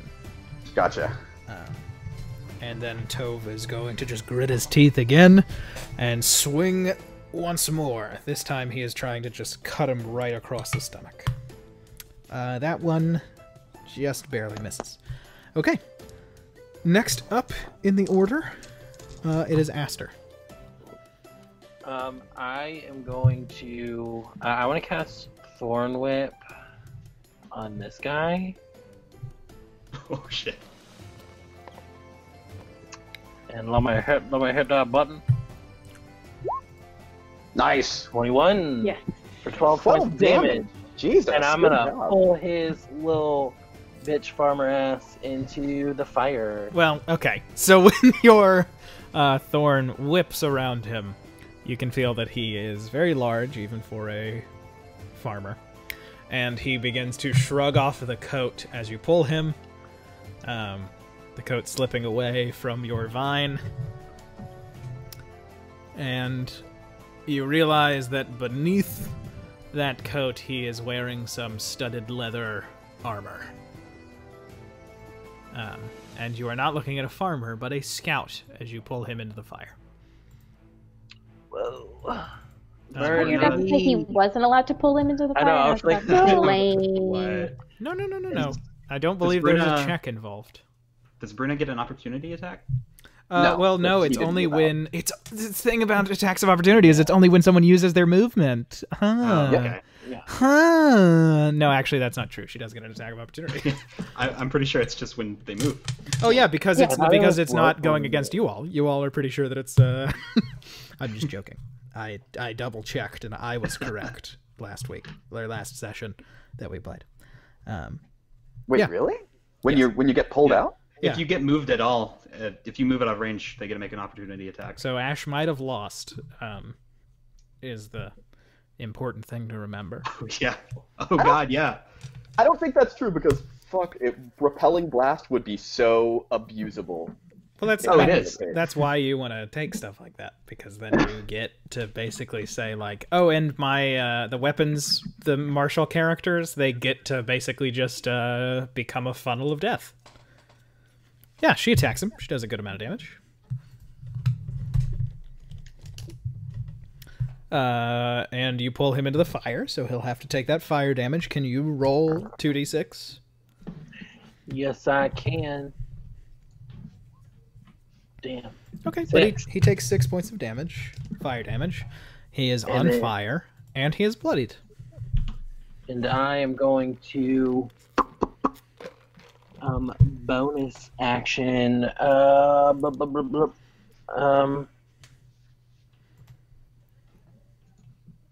Oh, can I tell how bad Toph got hurt? You can tell that he is in severe pain. My bonus action. Balm of the Summer Court. Give him 2d6. Yeah, I'll give him 2d6s. And so it'll be 2d6 plus 2. So 8 points. And then my Pepto Abysmal. Is that only for self-healing, or was that for any healing that I do? Is that what you all decided to name the flask of healing? It was the pink cape. Oh, that's only for you. That's only for me? I Dang. think I named that, didn't I? You did. Yeah, okay. Alright, so then he gets 10 points of healing, and 2 of those are temporary hit points. Okay, yeah. He's looking a lot better. And that is my turn. Okay. Next up, then, it is the warrior, who is going to turn and make his first attack by basically just doing a fireman's chop with that maul onto you, Ash. Oh shit. He got a natural 20. Do it. 8, 14,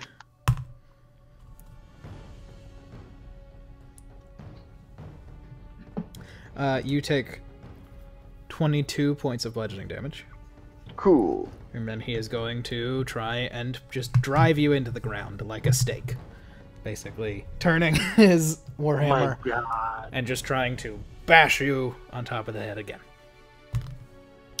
That one is a 17 to hit. Just hits. Okay. You take 13 points of bludgeoning damage.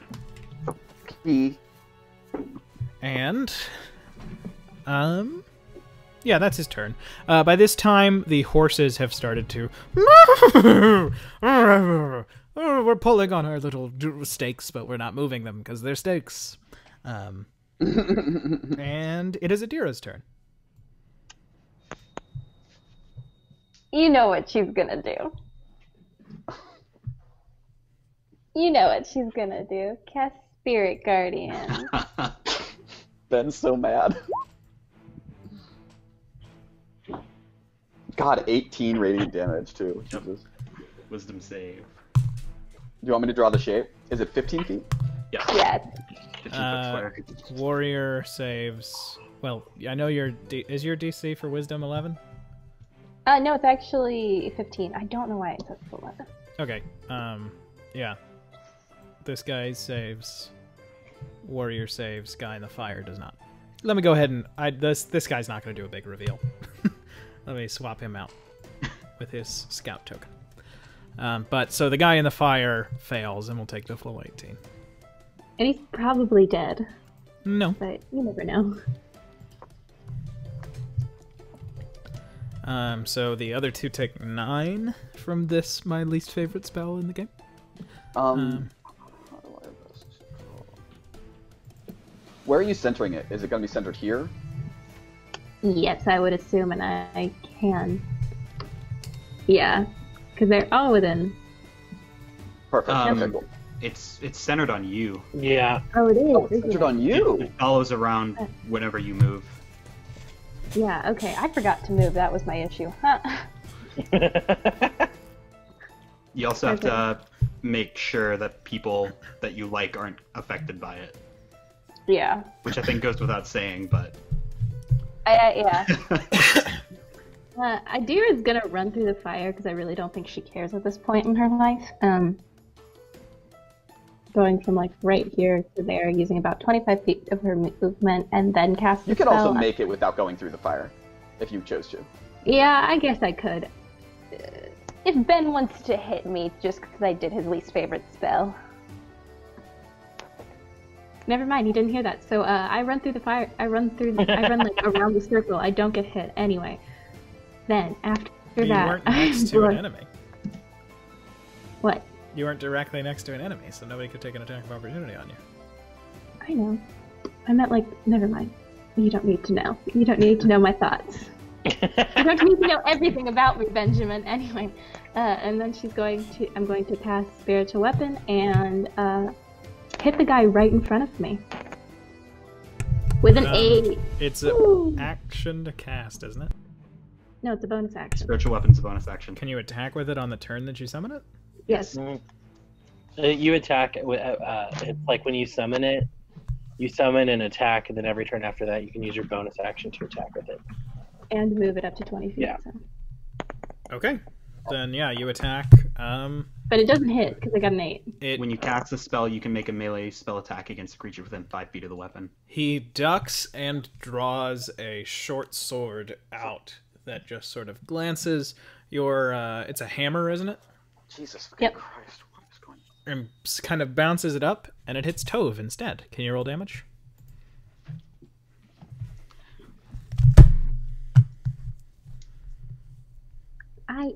Why are you... Okay, there you go. No! Why did it have to be such good damage? That's the sound that Tove makes, but he seems laser focused on one point. Adira, like, grits her teeth and then looks around, but does not say anything. Okay. Next up, it is both of the scouts' turns. So can you tell me what does he have to do to try to get out of the Thorn Whip? Oh, nothing. Okay, he's just out. It just hits once. Yeah. Okay, then he It hits dives. fools and then they're good. He dives out of the fire. 1, 2, 3, 4. 1, 2, 3, 4, 5, 6. So he does take some damage.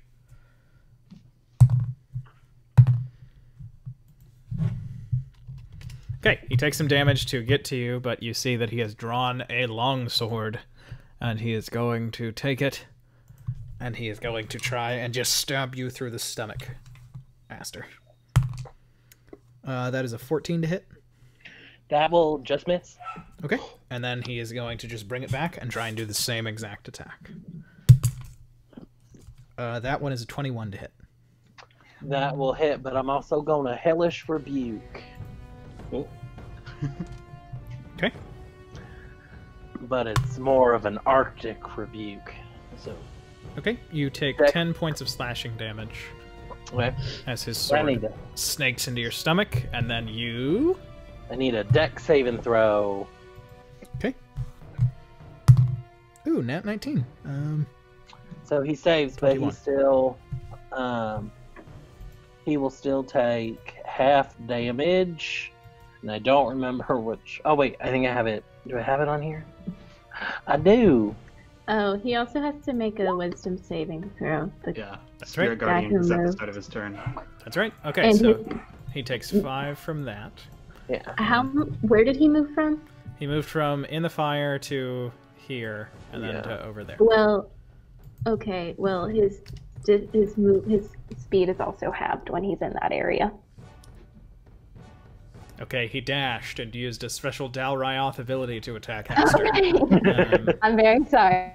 It's okay. I like to think that when he hit me, it was like he stabbed into my gut, and then the ice crystals just shot out from the spot where he stabbed me, and it like creeped up his arm, but didn't do as much damage.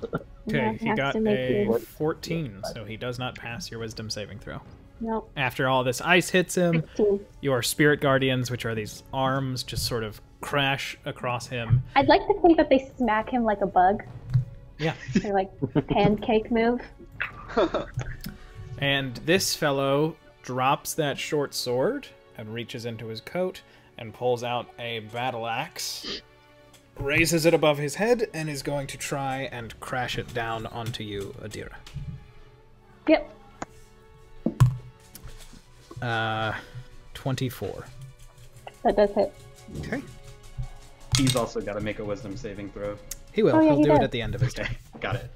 I've decided, Mm. without telling anyone, that's how spirit guardians are going to work, so that I can still, so that the fights fight. can still work, Yeah. because I will never think of that spell before I design an encounter.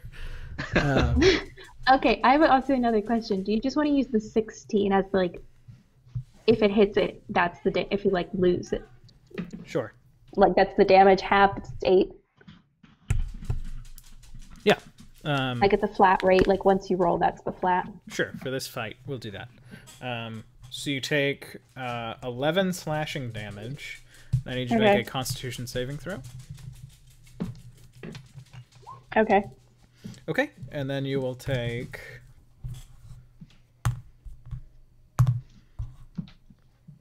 2 psychic damage. Fine. God damn it! Why do you, every time it's Spirit Guardians, everybody's Constitution saves are through the fucking roof. But whenever it's like, Oh, I also have advantage on it. whenever Yeah. I need someone to like notice some shit, you all roll 3 on perception. But anytime that it's hey, I have this spell that just destroys everything, you get natural 20s. Yeah. All right. I'm sorry. It's okay. It's a good spell. I'm glad that you all are using it. I'm glad that your It's characters a good are powerful. spell coupled with a great, feat. Yep. I was thinking of giving Soren Sentinel so that no one could move out of it. Oh, my second, God. my least favorite feat. Soren would then have my least favorite spell and my least favorite feat. And then my he does his lightning dad combo, and then he just doesn't move. Yep. It's Bruna's turn. Oh, let me. Okay, that guy saves on his wisdom, so he takes 8 points of damage. Okay. Okay, Bruna gets here, goes over here, and is going to attack this scout from behind. She misses even though she has advantage. Okay. Next up. Back to the top of the order because the priest is unconscious. So Ash, it's your turn. God bless. So, this. I noticed that he's just standing in the fire and he's fine, right? Yep. And you notice the skin towards sort of on his shins because Tove has like pants on, but they kind of bunch around his knees. Uh-huh. You can notice that the skin on the back of his shins, as the fire licks it, is taking on a sort of orangish hue. Cool. So I'm gonna cast with my action. Can I cast on this dot? This. No. Here, let me use the pointer thing. Like, can I cast here? Or does it have to be in the middle of a square?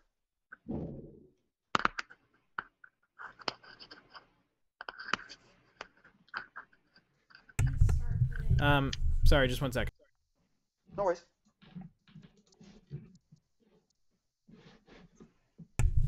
Okay. Sorry, what were you saying, Ash? Can I cast something like right here on on a point so that it hits multiple squares in a 5-foot radius? Yeah, you could. Okay, yeah. So I'm gonna cast it right here so that it gets, because I just think it's awesome that Tove is immune to fire damage. So I'm gonna cast create bonfire on this guy so that it hits this guy, me, and Tove. And that will be a dex saving throw, and it's going to be 2d8 fire damage to that guy. Okay, he saves. He saves? Oh, he saves. Okay. Well, never mind then. But I also heal 4 hit points. And then I guess, does the Scimitar of Speed mean that even if I don't take an attack, I can make an extra attack? Or I can make a bonus action attack? I am not quite sure, to be perfectly honest. Okay. So whatever you think, I'll do something else if you don't want me to. Let me read the description of the item. I can just paste it in the chat if you want. Yes, please do. All right, and we'll be going to break after this fight. Okay. I think it just says as a bonus action, so you have a free bonus action, you can use it. Yeah, sure. I'm gonna take a slash at him with the Scimitar of Speed. Okay. 14 is not gonna hit though. Nope, and he is going to use his reaction to counterattack. Wait, is that with the +2 already on it? Yeah, it is. Yep, so he basically, you just like slash across his armor and it doesn't do anything, and he just turns and lifts that maul up and is going to try and crash it down onto the side of your head. Okay. Didn't know that counterattack was a thing. Well, these fellas are my invention. Okay. It's a 24 to hit. Okay, that'll hit. Okay, not too much damage. You take 10 points of bludgeoning damage. Okay.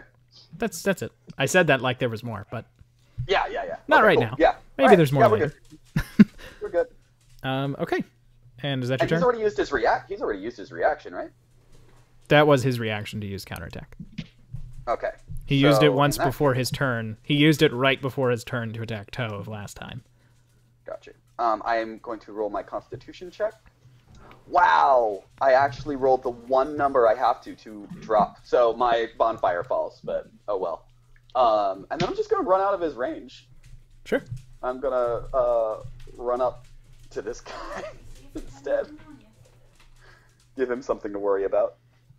Okay. And that'll be my turn. Okay. Next up, Arden. Your turn. Okay, which way is the warrior facing? He is facing Tove. Well, no, Okay. he's technically No? right now he is facing this way, turning back to Tove.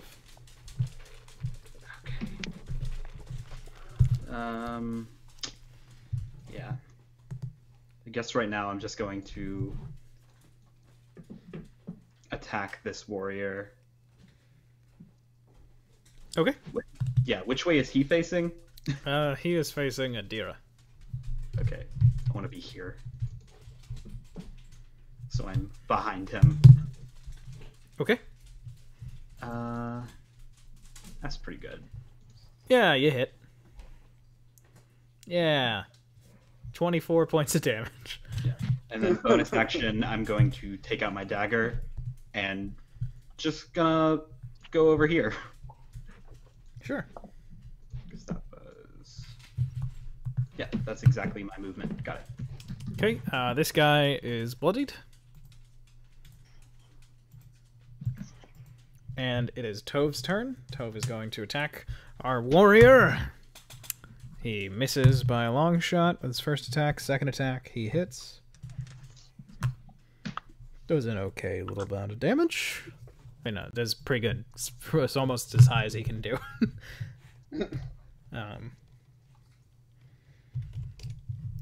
And that is his turn.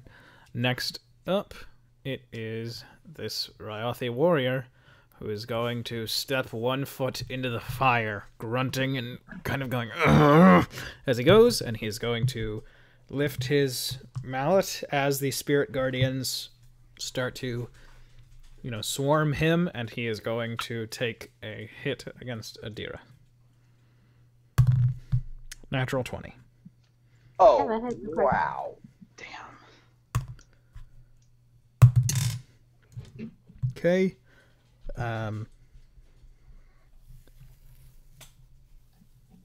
You take 24 points of damage. Okay. And I think, yeah, he's going to use it. Fuck. Radiant damage emanates off of his hammer. God, this fucking Wi-Fi. You take another 24 points of Oh my God, fucking radiant paladins. damage. Well, I'm still up.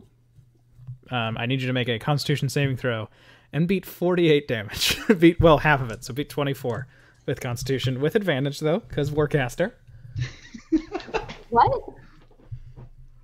It's half if it is over 10. If half of the damage is over 10, that's what you have to beat. Okay. Yeah. Okay, so Spirit Guardians fall, but he is still going to. He has to beat a 15. Yeah, well, he did take my hit point from 55 to 7, so... Yeah. But he. Ben figured out how to beat Spirit Guardians. He just has to hit us with higher than we could ever possibly roll for con. He just has to use paladins as all of our enemies. I mean, hey, listen. There's a lot of religions in this world. There's going to be a Well, lot of guess what? paladins. I'm also a paladin. That's I true. believe it's my turn. And it is. I'm sorry. Yeah. I went over Aster's turn, so it's actually Aster, and then it would be you. Okay. I was not here also for like a couple of minutes. So I have no idea what happened. Crap. I'm going to... I know that probably hurt. So I'm going to bonus action. I'm going to go ahead and give Adira... is there a limit on how many I can do? Hold on, let me double check that. I think I do half of my level, and I think I was going to give her 4. But I just want to make sure that's right. Yeah, the creature.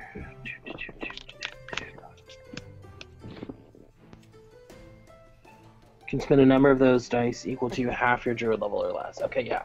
So I'm gonna give her 4. Sure. So it's 4d6 plus 4. So 19. Fuck yeah. Oh, for yeah. Oh, my the God. Thank tip, you. and then,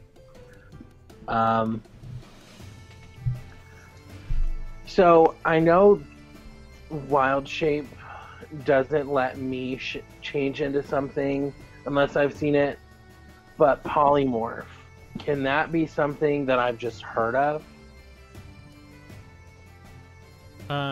What animal? Sorry.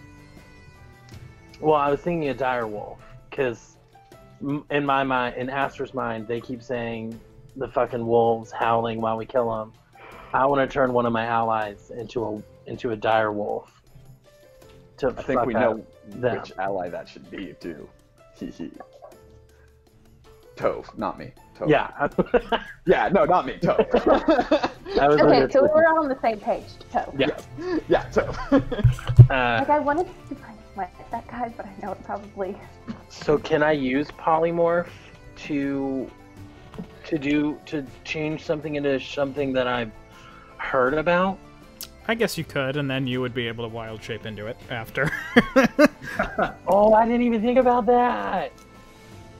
Okay, yeah, well, that's what I want to do. I want to say, hey, Tove, let it happen. And I'm going to grab my, I'm going to clutch onto my, my dream catcher that's around my neck. And I'm going to picture everything that I've heard about these creatures, and I want to turn them into a giant white with blue tipped Jesus. dire wolf. All right, you turn him into Guy Fieri as a direwolf. Oh my god. Guy Fieri Wolf. Yeah. On this episode of Diners, Drive-Ins, and Dives, I eat an elk in the woods with my kids. Diners, drive-ins, and dyers. Yeah, that was good. Okay, yeah, and you all watch as Tove basically just shapes into a big-ass direwolf. And he seems unhappy about it. And is that your And turn, we seem Aster? horrified because we didn't know Aster could turn other people into animals. Yeah, it was like an Animorph situation. Like his nose got longer in front of you all and slowly slowly got changed. The wording in polymorph specifically makes it so that his gear melds into the polymorph too. Oh yeah. So Um, he just has markings of his like clothes or something. okay, and it is Adira's turn. Hun, do you mind in vivid detail explaining what she does as I go to the bathroom? Yeah, Adira was suddenly very bloodied by this guy she hadn't really been paying attention to because she was like, yeah, Tove's gonna take care of it. Tove's good. But he went over and he hurt her badly, and her spirit guardians went down because she was taken off guard. So now there's blood seeping out from her new pristine plate armor, and she just glares at him and swings her warhammer down upon him as I think as she shouts in Dwarven, "Die, you bastard!" And casting Divine Smite on top of it. Well, you did hit, Ooh. so Yeah. fuck him up. So 12 bludgeoning. And then I'm also going to cast Divine Smite, I think, at a second level, because I feel like he has a really high... We've done some damage to him, so. Yeah, so that would be like a... also, I would like to say for anybody watching who sees what's coming up, I made Divine Smite into like a spell slot, quote, like, because it's considered a spell slot, I just put it under as a spell so I could just quickly Yeah. hit that button, and it would do that damage for me. So you And swung she with your... also is... You go ahead. Oh, and so I think she's just, like, similar to how he did, she brings her warhammer, cracks it down onto his skull, and as he feels that, he also feels her spiritual weapon hammer ram into the side of his cheek for 8 force damage. Wow. Fuck. Okay, and was this all the warrior? Yep. Okay. Yeah, the 20 would I hit. assumed all of the 20 hit. Like, yeah. Cool. So And he that is took, Adira's turn. what? He took 19 and then 8, so he takes 27? Yep. Alright, I'm not going to try to do this math. I'm going to just do it on my calculator. I would like to say, if it does, I don't think it'll kill him. But if it and the offhand does, I think Adira will just try to like have her attacks throw him into the jaws of the giant dire wolf Tove. Okay, it did not. So now it is the scout's turn. The scout is Is he going... not even bloodied? He is not. Yeah, this guy has a fuck ton of HP. Holy shit. The scout is going to turn and is going to try and slash you across the chest, Ash. Cool. And he just sort of lifts his sword, both hands, brings it down. That is a 19 to hit. Does hit. Okay. Man, these Sorry. guys have not rolled poorly He has like a that battle at all. axe. Maximum damage. You take 11 points of slashing damage. Cool. I need you to make a Constitution check. Constitution saving throw. Okay. I don't have anything, 22. Okay. You take half of 4. You take 2 psychic damage. Okay. Okay. There you go. That was... Oh, wait. That was one attack. He's going to turn with his other one, and he is going to attack Bruna. He misses. She just bashes his little piddly axe away with her larger axe. And then it is Bruna's turn, and Bruna is going to just lift her axe, try and dig it into this guy's chest. Bruna hits. Yeah, Bruna, what is this guy at? No, she does not put him down, but she gets him severely lower. He's still standing pretty strong, this guy. Then that... Oh, wait, no, she gets 2 attacks. She's going to attack this warrior. She hits the warrior. Bronx, I swear to God, can you behave? No. No, he won't. I know this about him, and yet I. Yeah, You ask something of him he cannot deliver. she hits the warrior, and you watch. She hits the warrior in the back, and you note that he is bloodied. Finally. Okay, that was her turn. Next up, Ash, your turn again. Okie dokie. I'm gonna use my bonus action attack to hit this guy. With the Scimitar of Speed. Sure. 28 to hit. Now I'm rolling super great. So 10 slashing damage. Yep, Does that, is he still up? he is still up. Okay. And then in that case, I'm gonna go ahead and do the same thing that I did before. Right there. 5-foot radius shouldn't hit Bruna, would it? I think if you want to have it be on a line, like it would have to be on a corner. It would have to be on a corner? Yeah. Okay.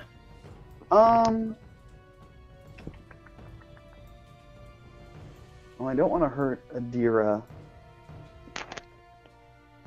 So, yeah, I'll just use my second slash on that guy. I'll just do 3 attacks. 28, 13 to hit, or 13 damage.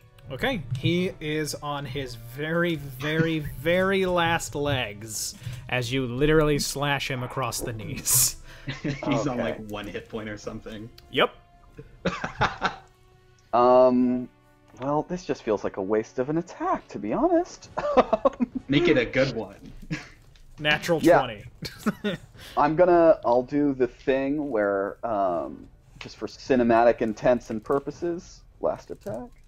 12! Are you fucking kidding Yeah, me? he manages to block it. He lifts his battle axe and bats it aside. Hey, stop it. He's still alive.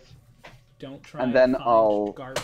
move through his space, because apparently halflings can do that, and I forgot that. I'm going to move through his space to this point.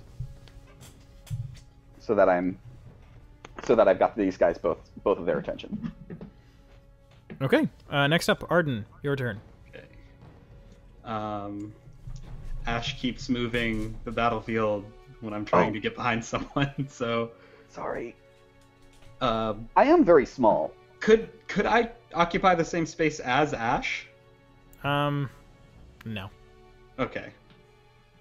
That was a bad decision on my part. I am sorry. He's facing Adira, so I'll let you, if you don't want to move, that's fine, Ash. yeah. If I move Yeah, here, would I So still Ash- get like flanking?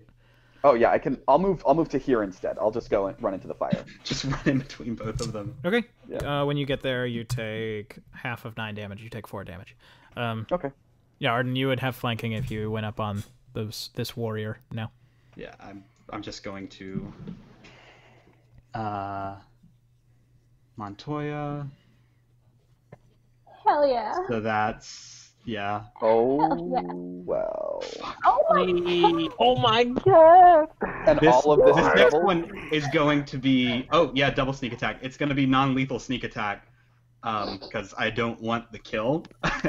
If we just knock him unconscious, he wakes up, we give it to Toph.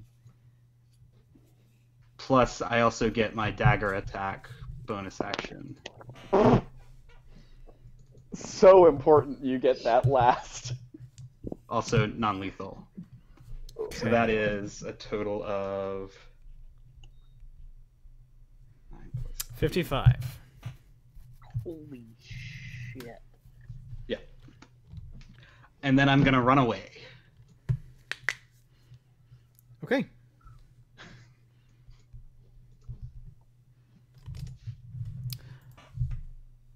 Next up, it is Wolf Tove. Wolf Tove steps over, and he is going to lunge forward with his jaws. That is a hit, just barely.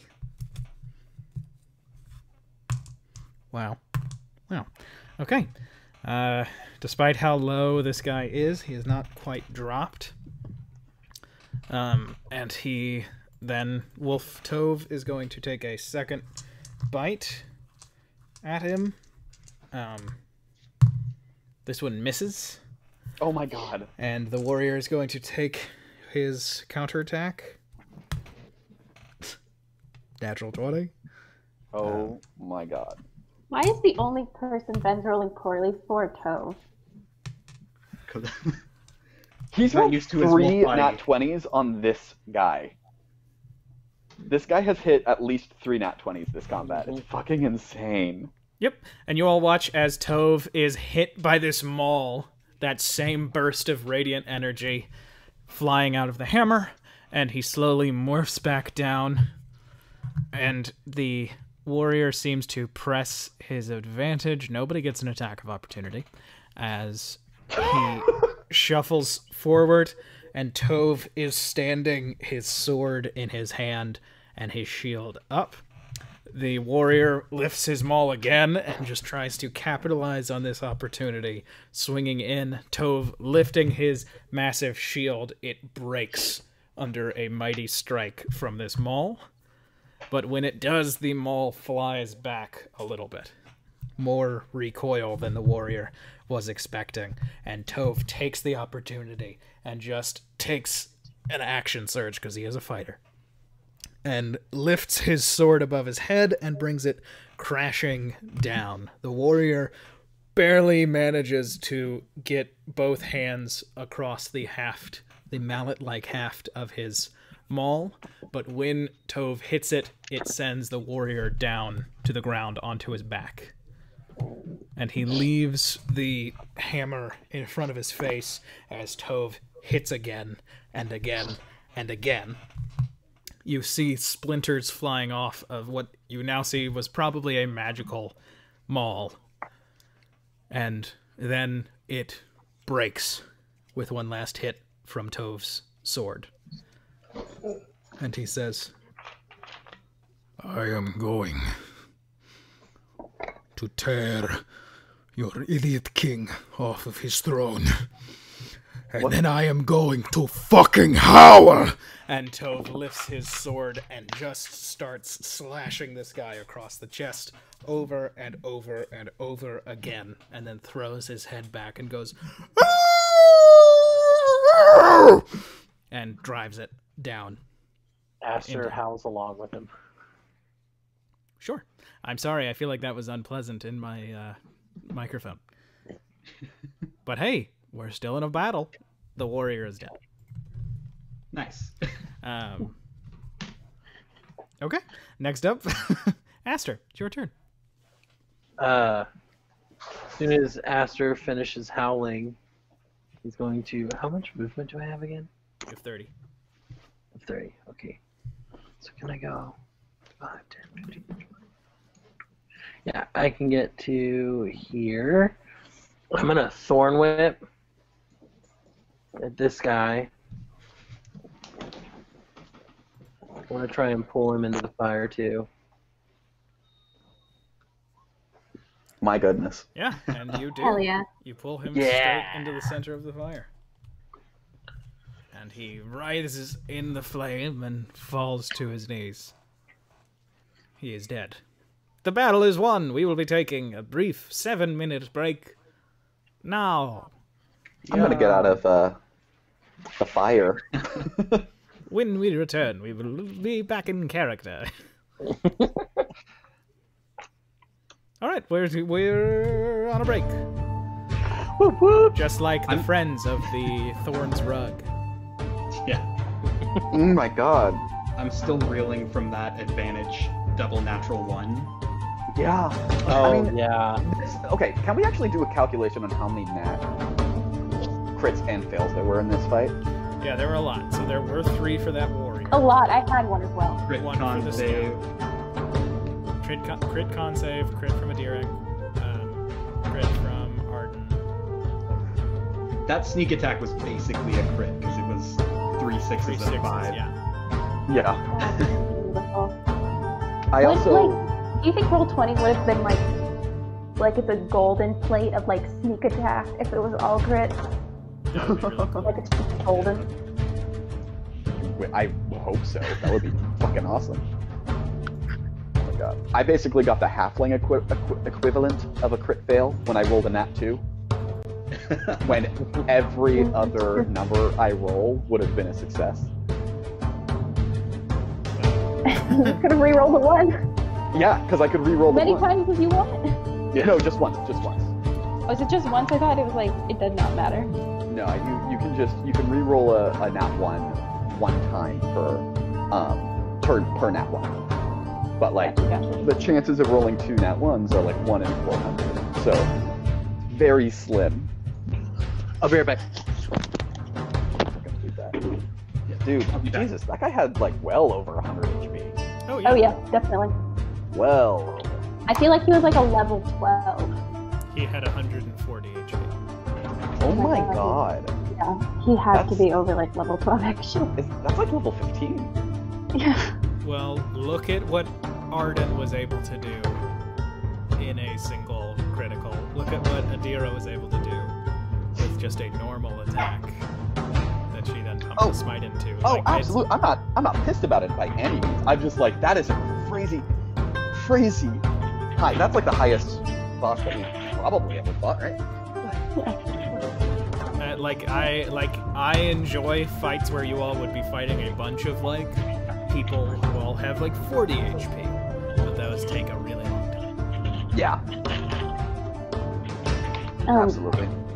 Yeah, in the group chat I sent like my concept for everybody's full body outfit. Oh my god. If you want. Oh my god, yes, I love that outfit for Ash. I love the patchy Thank you. pants. They're so good. Thank you.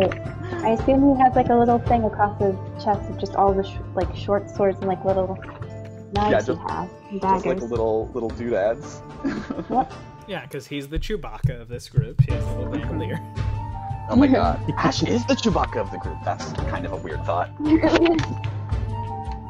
It's not like this isn't like when I said that the lions are like the Fantastic Four, and everybody was just like, no way. Even though it does map onto it if we think of all of the characters as not exactly like the Fantastic Four, but you know, kind of like an Archetype. idea of the Fantastic Four if you only like looked at their pictures.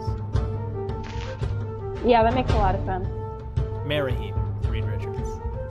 Akka, Ben Grimm. Althea, Johnny Storm. Marcus, Sue Storm. Super store. The Invisible One. Susie Storm. Susie Q has been Grimm. Fun fact for you, the viewers. That's who I'm named after. The Thing, Benjamin Grimm. Oh, I thought you were about to say Susan Storm because that's the last one who you stopped on. I was like, well, you're definitely not. But okay.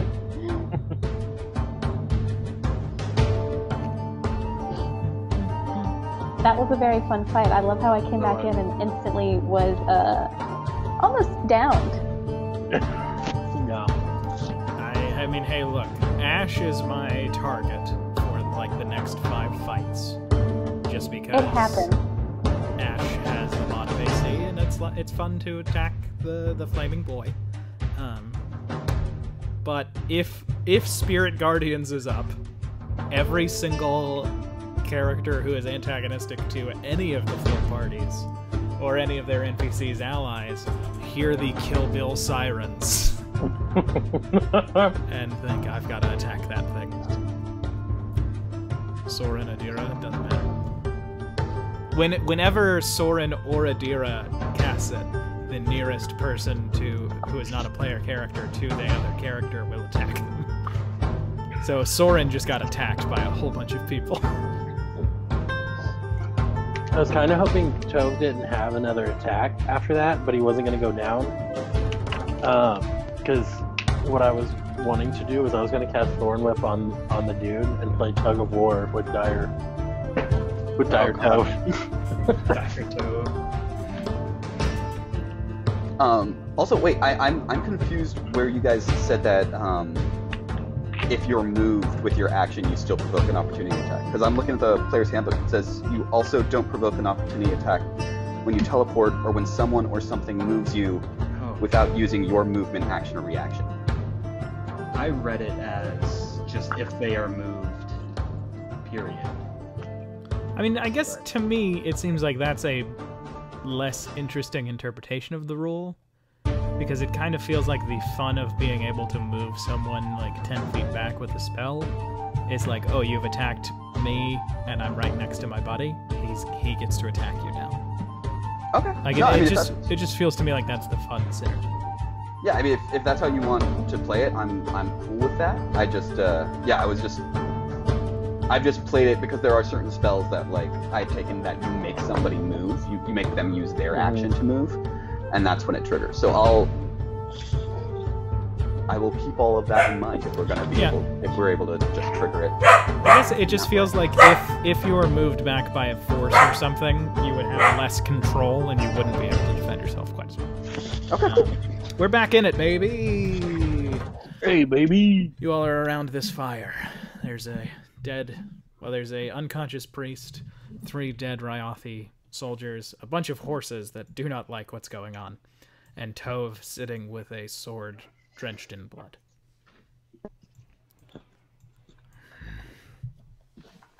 Adira's just gonna look around and say, "That went well." More questioningly, I guess. Oh wow, that was unpleasant, wasn't it? Is there any soup left? Yeah, I think so. I'm gonna check the soup. Is there blood all over the soup? The soup is pristine. Nice. Yeah, Adira takes another bowl. I'm gonna check the weapon of the scout that hit me over here, because he did something weird, and so I'm like, was that his weapon? Was you that felt him? like you were getting a migraine after he hit you. Yeah. And you pick up the sword, and it seems like there is a detachable amethyst in the pommel. Oh.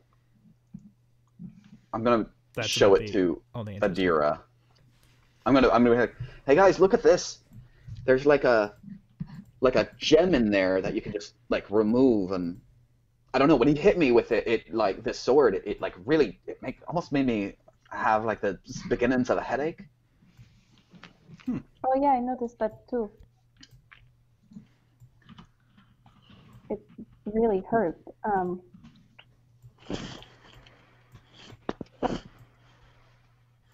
I'm gonna stand in my bonfire I got 4 back already, so I get, and then I'm gonna oh, and this is one of the flavor things that I haven't remembered to say. So when I use false life, when I use my like false life spell, and I'm bleeding already, you just see the wounds that Ash has just sear closed, like they're being burnt closed.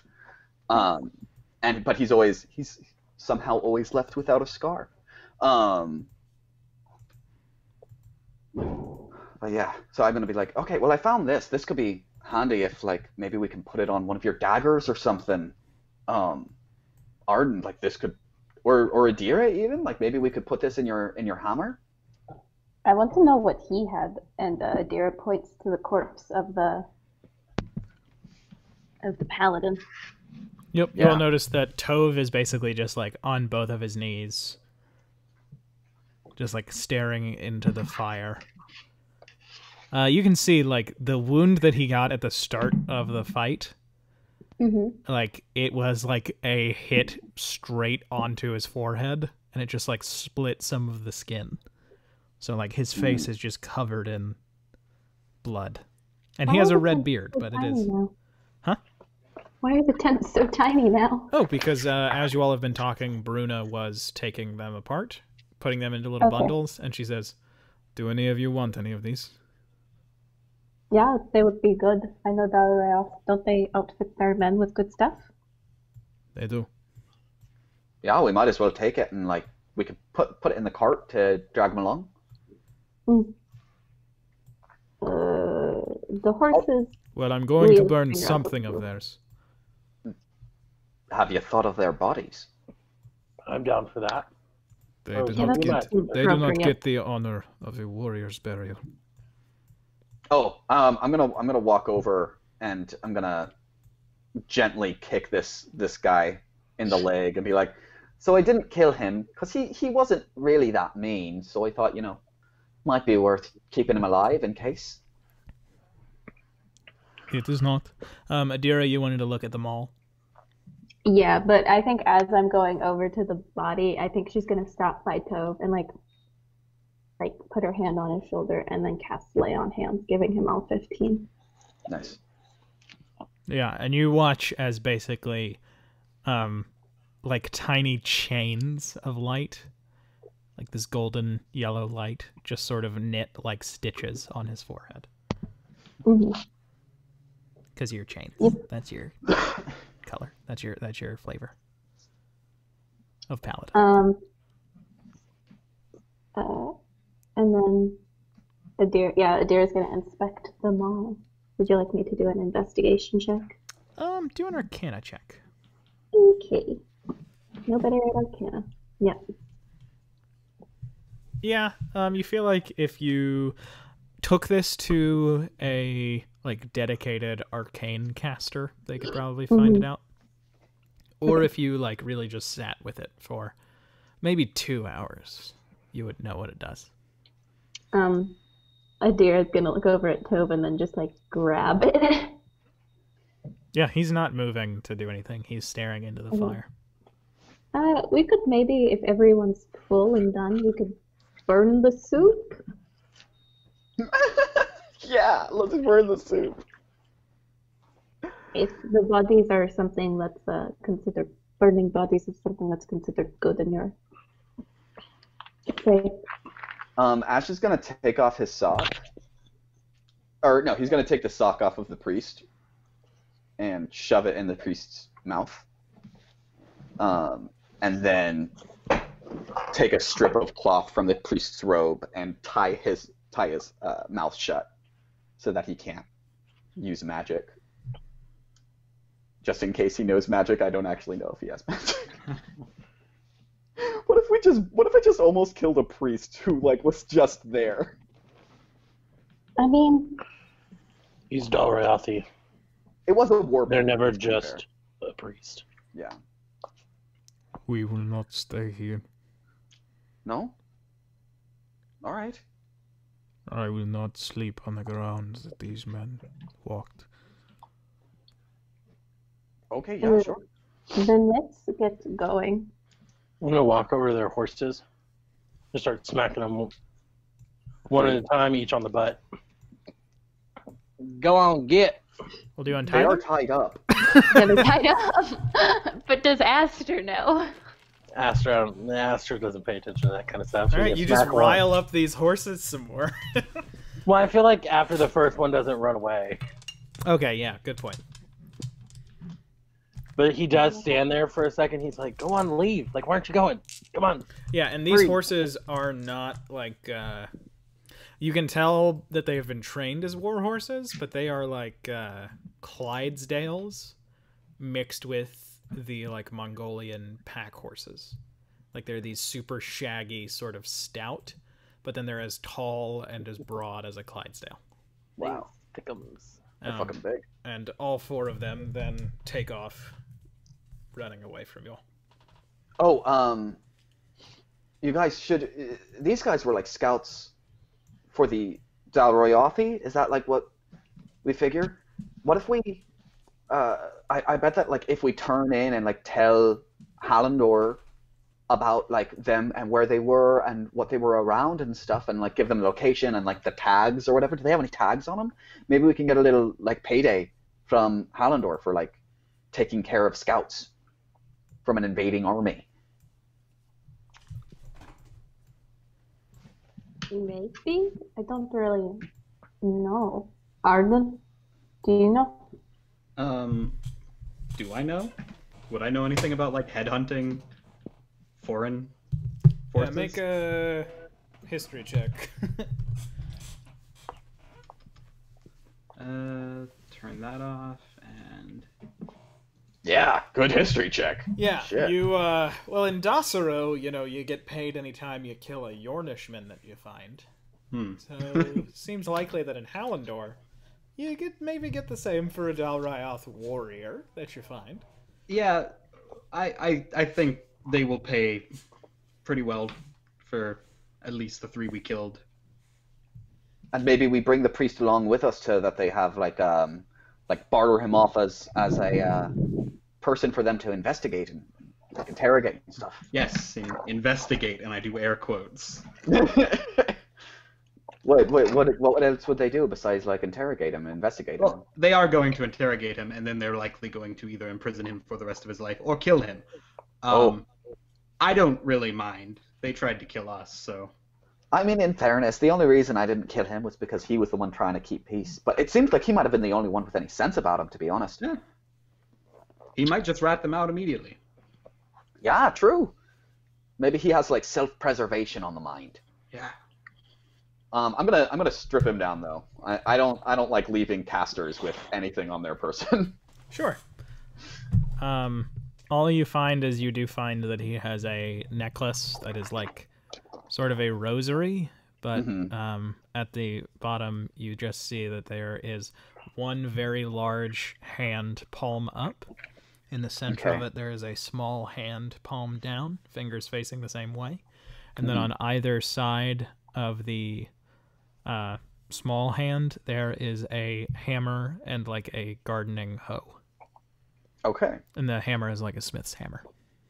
Okay. I don't think Ash would know what any of those symbols mean, but and that's all I found on him, right? I'm not like looking for anything in particular. I'm just trying to make sure that he doesn't have any tricks up his sleeve. He doesn't have any coins, nothing. Cool. Yeah, I've taken all of his stuff and I'm putting it with the tents. Sure. You all notice that Bruna has basically like gotten Tove to stand up. And the two of them are walking away. She is kind of leading him. I'm gonna go up to Adira and be like, first of all, great job there. Are you doing okay? You took a really big hit. I'm not great right now, but I mean, I'll get some rest on the road or wherever we stop, so don't worry about it. How are you doing? Oh, I'm fine, but honestly, if anyone can like bounce back from that, it's gonna be you. And I'm casting at a 4th level, so that would be 4d4 plus 4. So take 15 hit points back. Thanks. And Adira is like gathering all of the packs that Bruna had made. Yeah, I'm helping her out. Sure. And I'm gonna lean over and say, did you notice that Tove didn't even seem to notice the fire? Like I noticed the fire, but he didn't even. I know that this might be like a little far-fetched, but do you think that maybe his like fire giant friend maybe gave him some sort of power? We've dealt with a lot of things that I didn't think were real or possible, so maybe. Just a thought, like maybe. Oh, did you get all the coins from the dead bodies?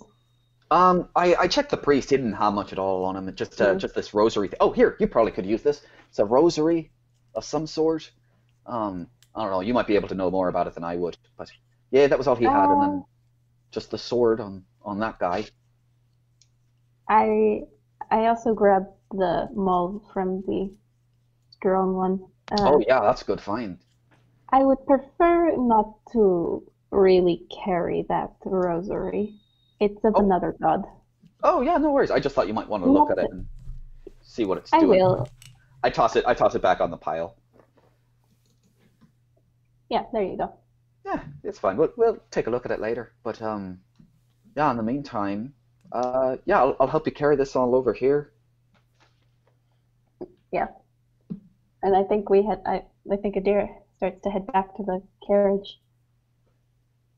Yeah. Did they have like any identifying things on them, like dog tags of some sort, or? No, they all have of the scouts and the warrior all have tattoos, basically beneath their like left pec. And you do notice if you take their armor off, they are all very, very muscular, but in the like we do shit with our bodies way. Yeah. And they all have the same tattoo of it is basically a very grisly helmet with a whole bunch of big ass horns coming off of, like a crown sort of deal. Right. I'm gonna look around and just kind of make sure no one's watching me, because Ash doesn't really want to do this, but he's gonna do it anyway. I'm gonna walk over as he's doing it. You know what I'm doing? Yes. And I'm going to like critique, even though I don't know how to do it. Okay, I'm taking out the bone hilt dagger, and I'm just gonna be like, okay, oh, this is gonna be so gross. All right, okay, and then I'm gonna try to just cut the tattoo off. Ugh. Yeah, you do. Human pelt. By this point, Tove has kept walking, and Bruna sort of stops next to you, Aster. They're pretty far south, aren't they? Too far south. Did you ever see them? Where you were? Did I? No. You're pretty far east in Yorn. No, I'm pretty far from the border. I've heard the stories. I mean, we all have.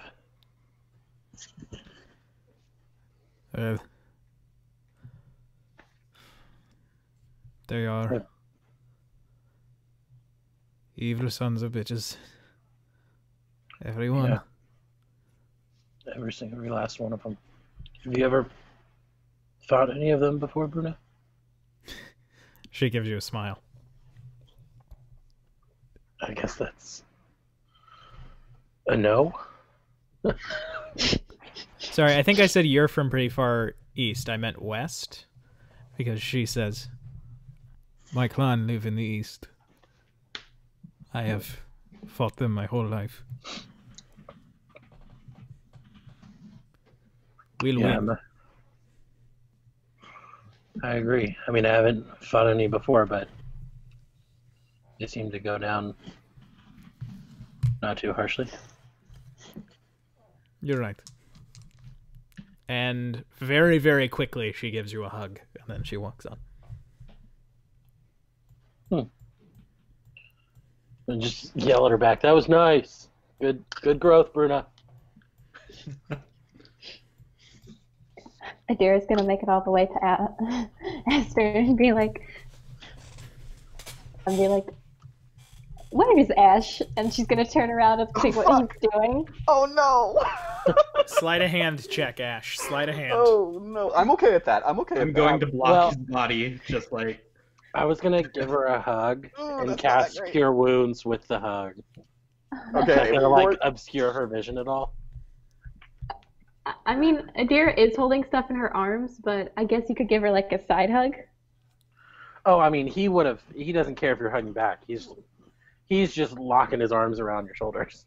Oh, okay. I mean, if Adira sees I'm gonna be sad, but it's not like game breaking. So yeah, I just wanted to have a little goof and yeah, I'm okay with but the she goof. doesn't. Make a perception check with disadvantage.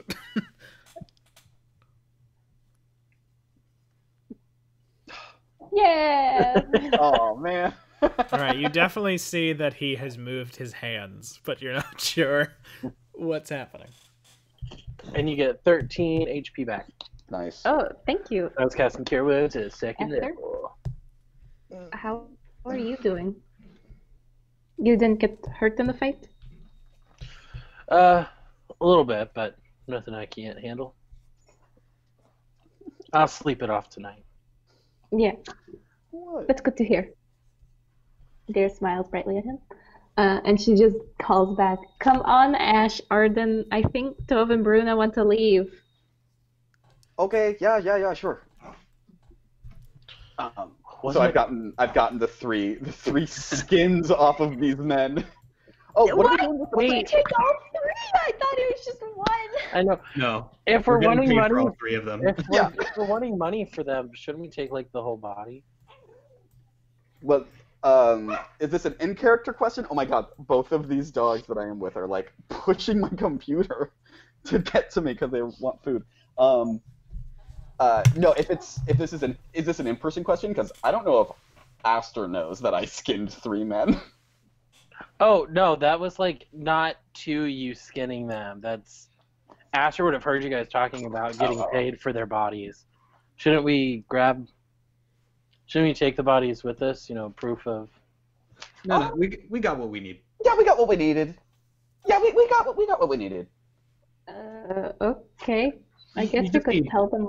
Yeah, we got it. Yeah, we got it. We got it. I mean, Wasn't if we tell them sort of where it is, they'll probably find the bodies and then they'll burn out prior to. Yeah. Is Arden carrying this priest all by himself? I'm helping. I've got the feet on my shoulders. Yeah. On We have my the shoulders. exact same strength. Ash, but, why like, is your backpack dripping blood? Did you spill your Kool-Aid? Well, in all fairness, I got kind of fucked up pretty decently in that fight, so you probably just assume it's my blood. Yeah, that's true. But also, if that wasn't Adira saying it, she has no idea what's happening. Yeah. True. Oh my god. Hey, wasn't that so cool how I turned Tove into a wolf? That was the most You can do that to us now? Yeah. Please don't do that to me. Don't do that to me. That's so messed up.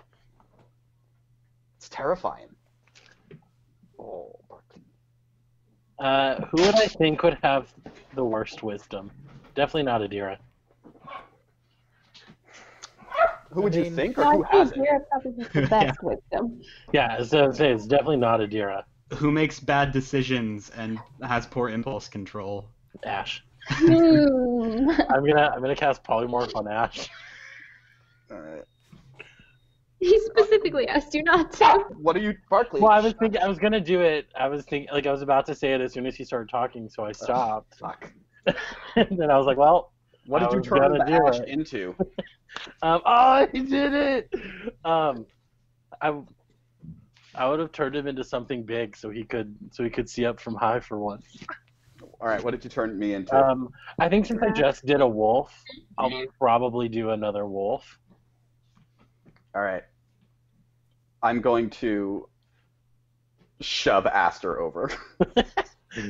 See, I did it. I'm gonna pounce on him. Not to hurt him, just to be like, to prove a fucking point. How do I do that? I don't know direwolf things. I think a direwolf strength. Hold on, let me pull it up. Direwolf 5e. I'll just roll a d20 for now. Uh, Damn it. so direwolf strength is a +3. Okay. It says if the target is a creature on a bite attack, it must succeed on a DC 13 strength saving throw or be knocked prone. No, I'm not biting you, I'm shoving you. Oh, well, So that would be a 9 shove. what do So- I need to do, Ben? Athletics. Athletics? I think Okay. it's actually a saving throw, but we're just going to say athletics because you're allies.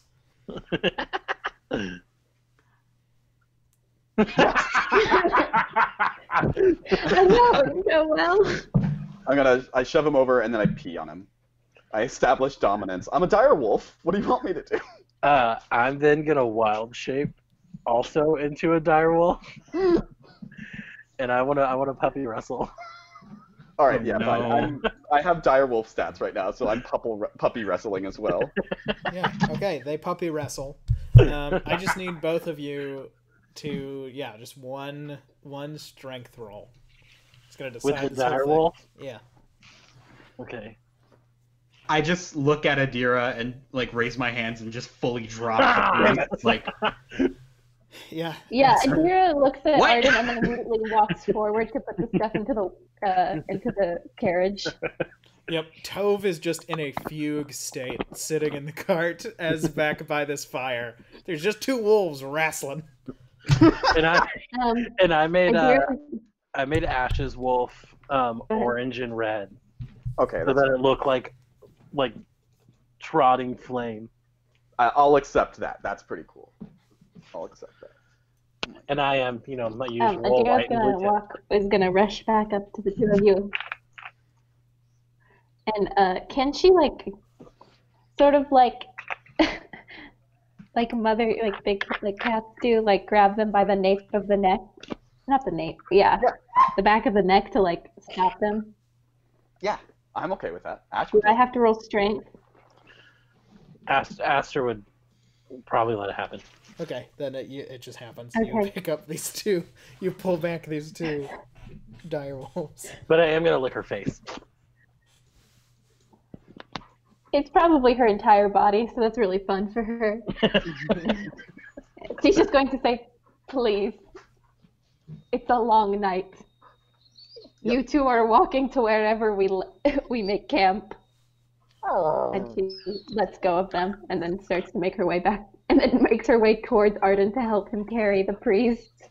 I'm gonna turn to Ash in my wolf form, and you hear, "Woo, woo, woo." But Ash, you hear, "You want to go on a race?" I assume that I have one intelligence. I am a dire wolf now, not a druid. Pardon, sir. Wolves are incredibly intelligent. Yeah, but Pardon, D&D dire wolves have 3 intelligence. Okay, Which is So- lower than it should be. which is lower than it should be. I agree. It's lower than Ash's. It is lower than Ash's. But I wild shape, so I still have my intelligence. But we are both wolves, so I feel like we could talk to each other. You have pack tactics. I'll take off. I'll take off running. I'll take off after him. And you all can tell that something is chasing you. As the cart begins to go follow the direction of the dire wolves. There is something moving, not the cart. There is something else following you. Oh no. Oh fuck. And you race. I need you both to make another athletics check as a dire wolf. All right. Okay. Do Adira and I get the body to the cart? I would assume so. Yeah, I think so. Ah, dang it. Nice. Okay, I'm just looking up the speed of something. Oh no. Adira's gonna ask one of either is gonna ask Tove, or no, I'm sorry, Brina or Arden to lead the horses as she climbs into the back, I think next to Tove, and takes a nap.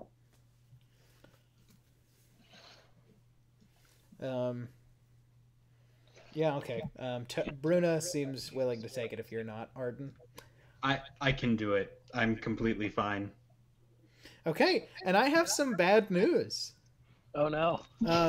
So Ash Wolf does win the race between the dire wolves, but both of you are overtaken by Tove's Bloodhound. Oh no. As bloodhounds have a faster running speed than wolves, including their dire cousins. They can run faster than 50? Well, wolves in real life have a running speed of 37 miles per hour. Bloodhounds have a running speed of 40 miles an hour. So if a dire wolf can run 50, then a bloodhound can run 51. I'm just kidding. Let me roll an athletics check for him. Never mind. He comes in third.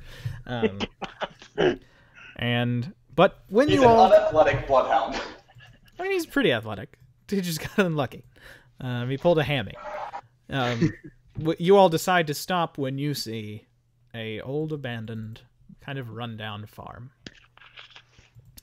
And when the cart sees it, you all feel the same thing. Arden, you pull the cart up. There is a sort of low stable where you manage to put the cart, your things, and the horses. And even though it is night, you can see just with the moon there is a large building. And you can see that there is a small sort of storage space as well. The building seems like there are some small holes in the wall few big ones actually, and then part of the roof is a little run down. But it does seem like it would be a moderately defensible position to sleep.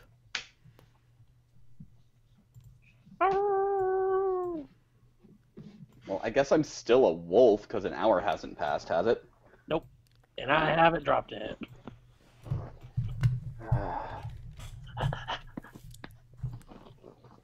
I'll stay. I'll take watch. I can't contribute to any conversations, so I think Ash is just near the end. This is the entrance, I assume. So I'll be near the entrance. Well, so you can see that there are two small holes in the wall. Ooh. Like there is a larger farmhouse, like an actual house, and then there's a small.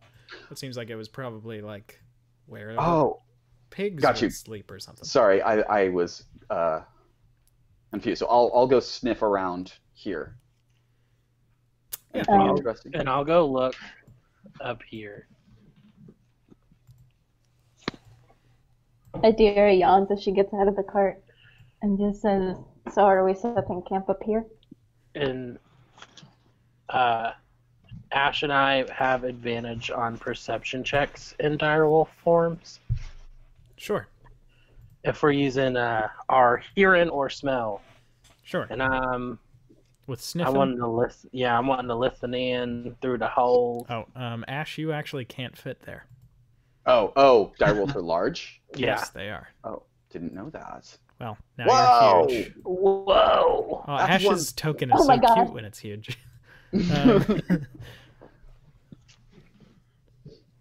And our perception gets a +3. okay, you can roll that with advantage, +3. All right, so I'm just gonna roll 2d20s. So it'll be a 21. Okay, 21. And an 8 are 14, 17. Yeah, you can Oh, smell. actually, because You- I would keep my same perception, so mine would be a 22. Okay, you can smell that a few days ago some people were staying here, but they left, not in a hurry. Just probably some travelers like yourselves who saw a nice, calm place to stay. That's the vibe that your tracker senses give you as wolves.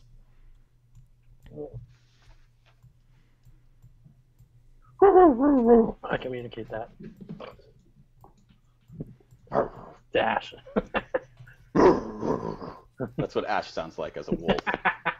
And inside there are some old bedrolls. They're not exactly clean, but you could probably give them a good little beat down clean. Ash is scratching at the door.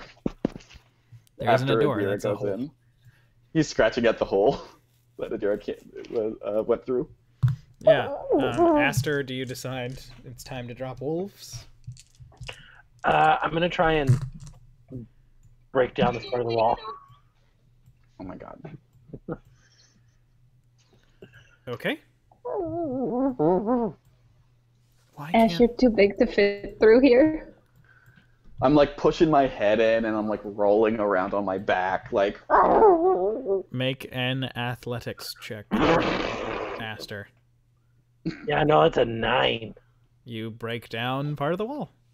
Oh, is it big enough to fit in? It is just big enough for both of the wolves to fit in. oh then I notice and I go through. Tove has just sat down. He's dropped his sword for the first time. No, I'm gonna walk up and lick Toe. Yeah, he lets you lick him. And you all watch Bruna slowly reach over and take him by the hand.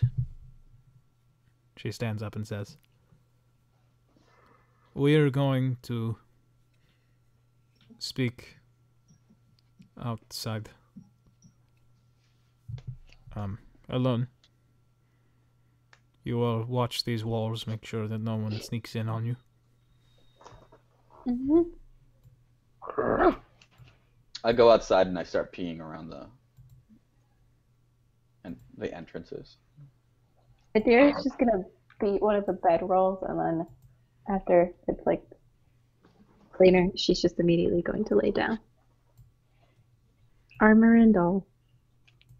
Hester's gonna try and listen in to hear what they're saying.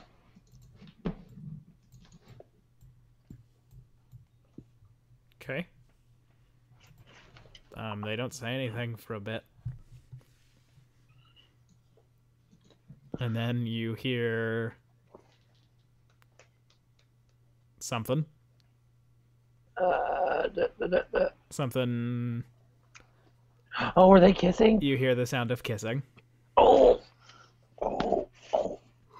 And if you stay at the door, you hear. If you stay at that hole in the wall, you start to hear something else. Oh no. Yeah, he stays. Ew! Oh my god, you fucking perv, Aster. Hey, he's oblivious. Honestly, he probably doesn't realize it's kissing at first. All right. Ash is Hey curled up. guys, Helen! He's like, oh man, yeah, they're out there, you know, What did you say? eating some macaroni. Tuna is canon? Tuna is canon. Tuna's Tuna cannon. is canon. Tuna.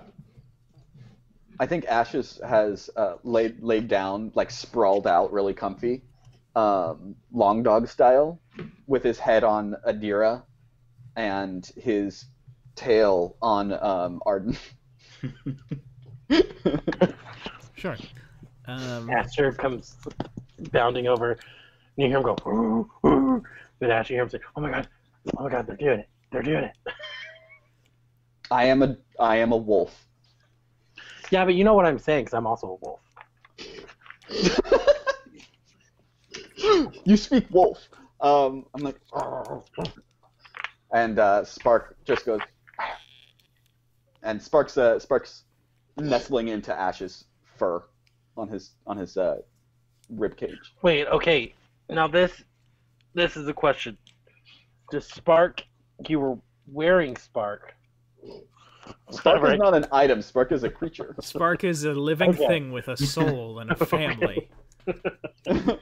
And that family is Ash. Yeah. Just checking.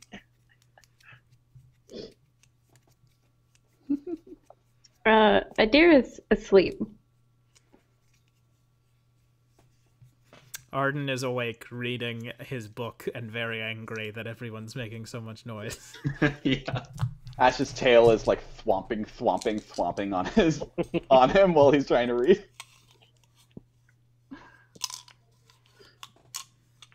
And if no one wants to do anything, I mean, I'm a wolf. I don't get to do things that I normally do. yes, I apologize that you were turned into a wolf. I'll drop fine. it on both. No, like keep it up. I'm fine to just go to sleep. I was I'm just being saying, I have sarcastic. no control over you being a wolf.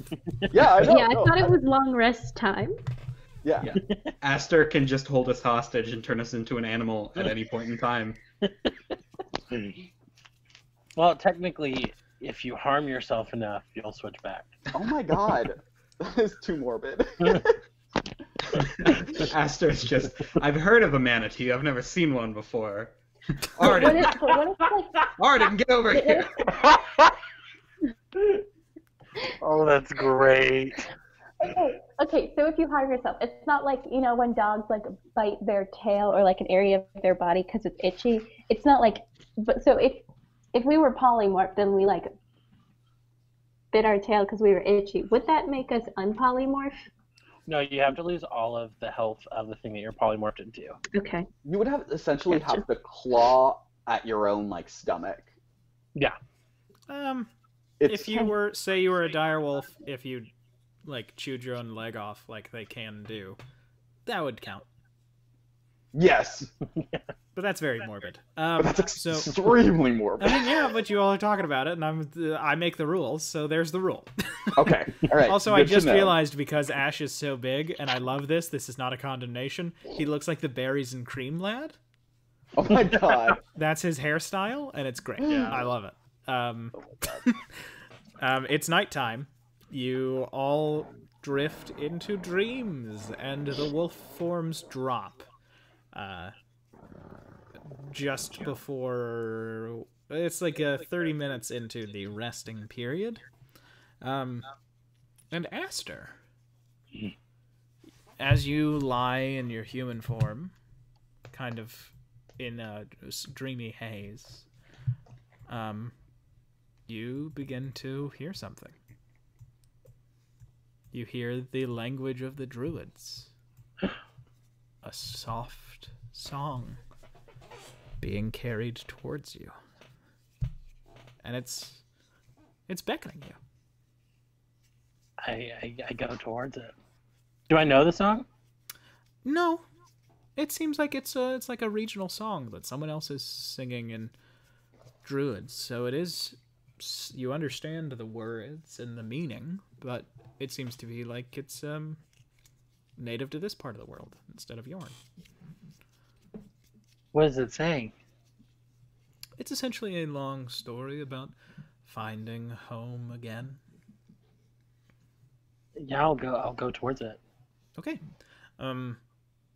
You all wake up as Aster is gone. Oh no.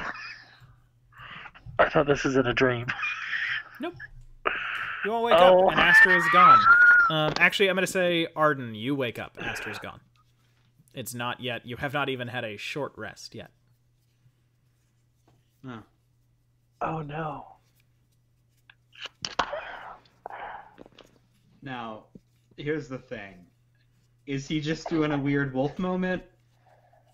You don't see Aster. I might have picked the wrong person to wake up randomly to see that Aster's gone. I think he's just doing a weird wolf moment. I'm not super sure. I'm gonna go outside and check, because also Bruna and Tove aren't back yet. Sure. But- You walk outside and you can see human Aster footprints going north into very, very tall grass. Oh, that's not good. That's not good. And I walk back in and I shake Adira. Adira, What? Aster's What? gone. Aster's not here. Oh, god damn it. North footprints, not like dog wolf prints, human footprints. So he walked there. I don't know if She's it's him gonna being... look over at Ash and then, like, poke him. Look, Aster gone. Come human on. Footprints I, like- outside. Touch myself. I'm like, oh my god. Oh, that little shit. Where is he? Not here. Well, let's Come go on, find we're him. going. I've got his ass to kick. Can I pull out Why? a sheaf of paper and just very quickly write a note? Woke up, Aster gone, went to find Arden. And just And we haven't tack even it had to a the door. we haven't even had a short rest. Oh boy. Nope. Has Adira had a short rest because she was napping in the cart? No? Okay. Didgeridoo noise. No, I'm sorry. And you all continue on. My apologies, guys. I thought Dream. Aster was dreaming and Do we hearing get to this. see Beyond the Black? I've lost Venture myself. into the unknown. Well, so you make it into this tall grass, and you keep going, and the grass is up to like Adira's chest. So it is very, very tall. And you are sort of pushing through it. You can see there is like a I very don't think easy. Adira's the tallest. Is Arden taller than Adira? I'm like 6 I foot. think so. Oh, Yeah, okay. Adira's only like 5'10", 5'11". Okay, then yeah, it's up to Arden's chest. And you all are pushing through it, but there is like a clear path that Aster seemed to take. And all of a sudden, you are stepping into sort of like marsh. And the grass is slowly getting shorter and shorter, and you can see there are these like large standing stones poking out of the grass in front of you. And there is all of this fog ahead of you. And you sort of pass into the veil of that fog. As you can see, there is a tiny lake, a large pond with a central island with a number of stones arranged in a very particular pattern. And you can see that stepping across stones in the water is Aster. And he seems to be moving not of his own accord.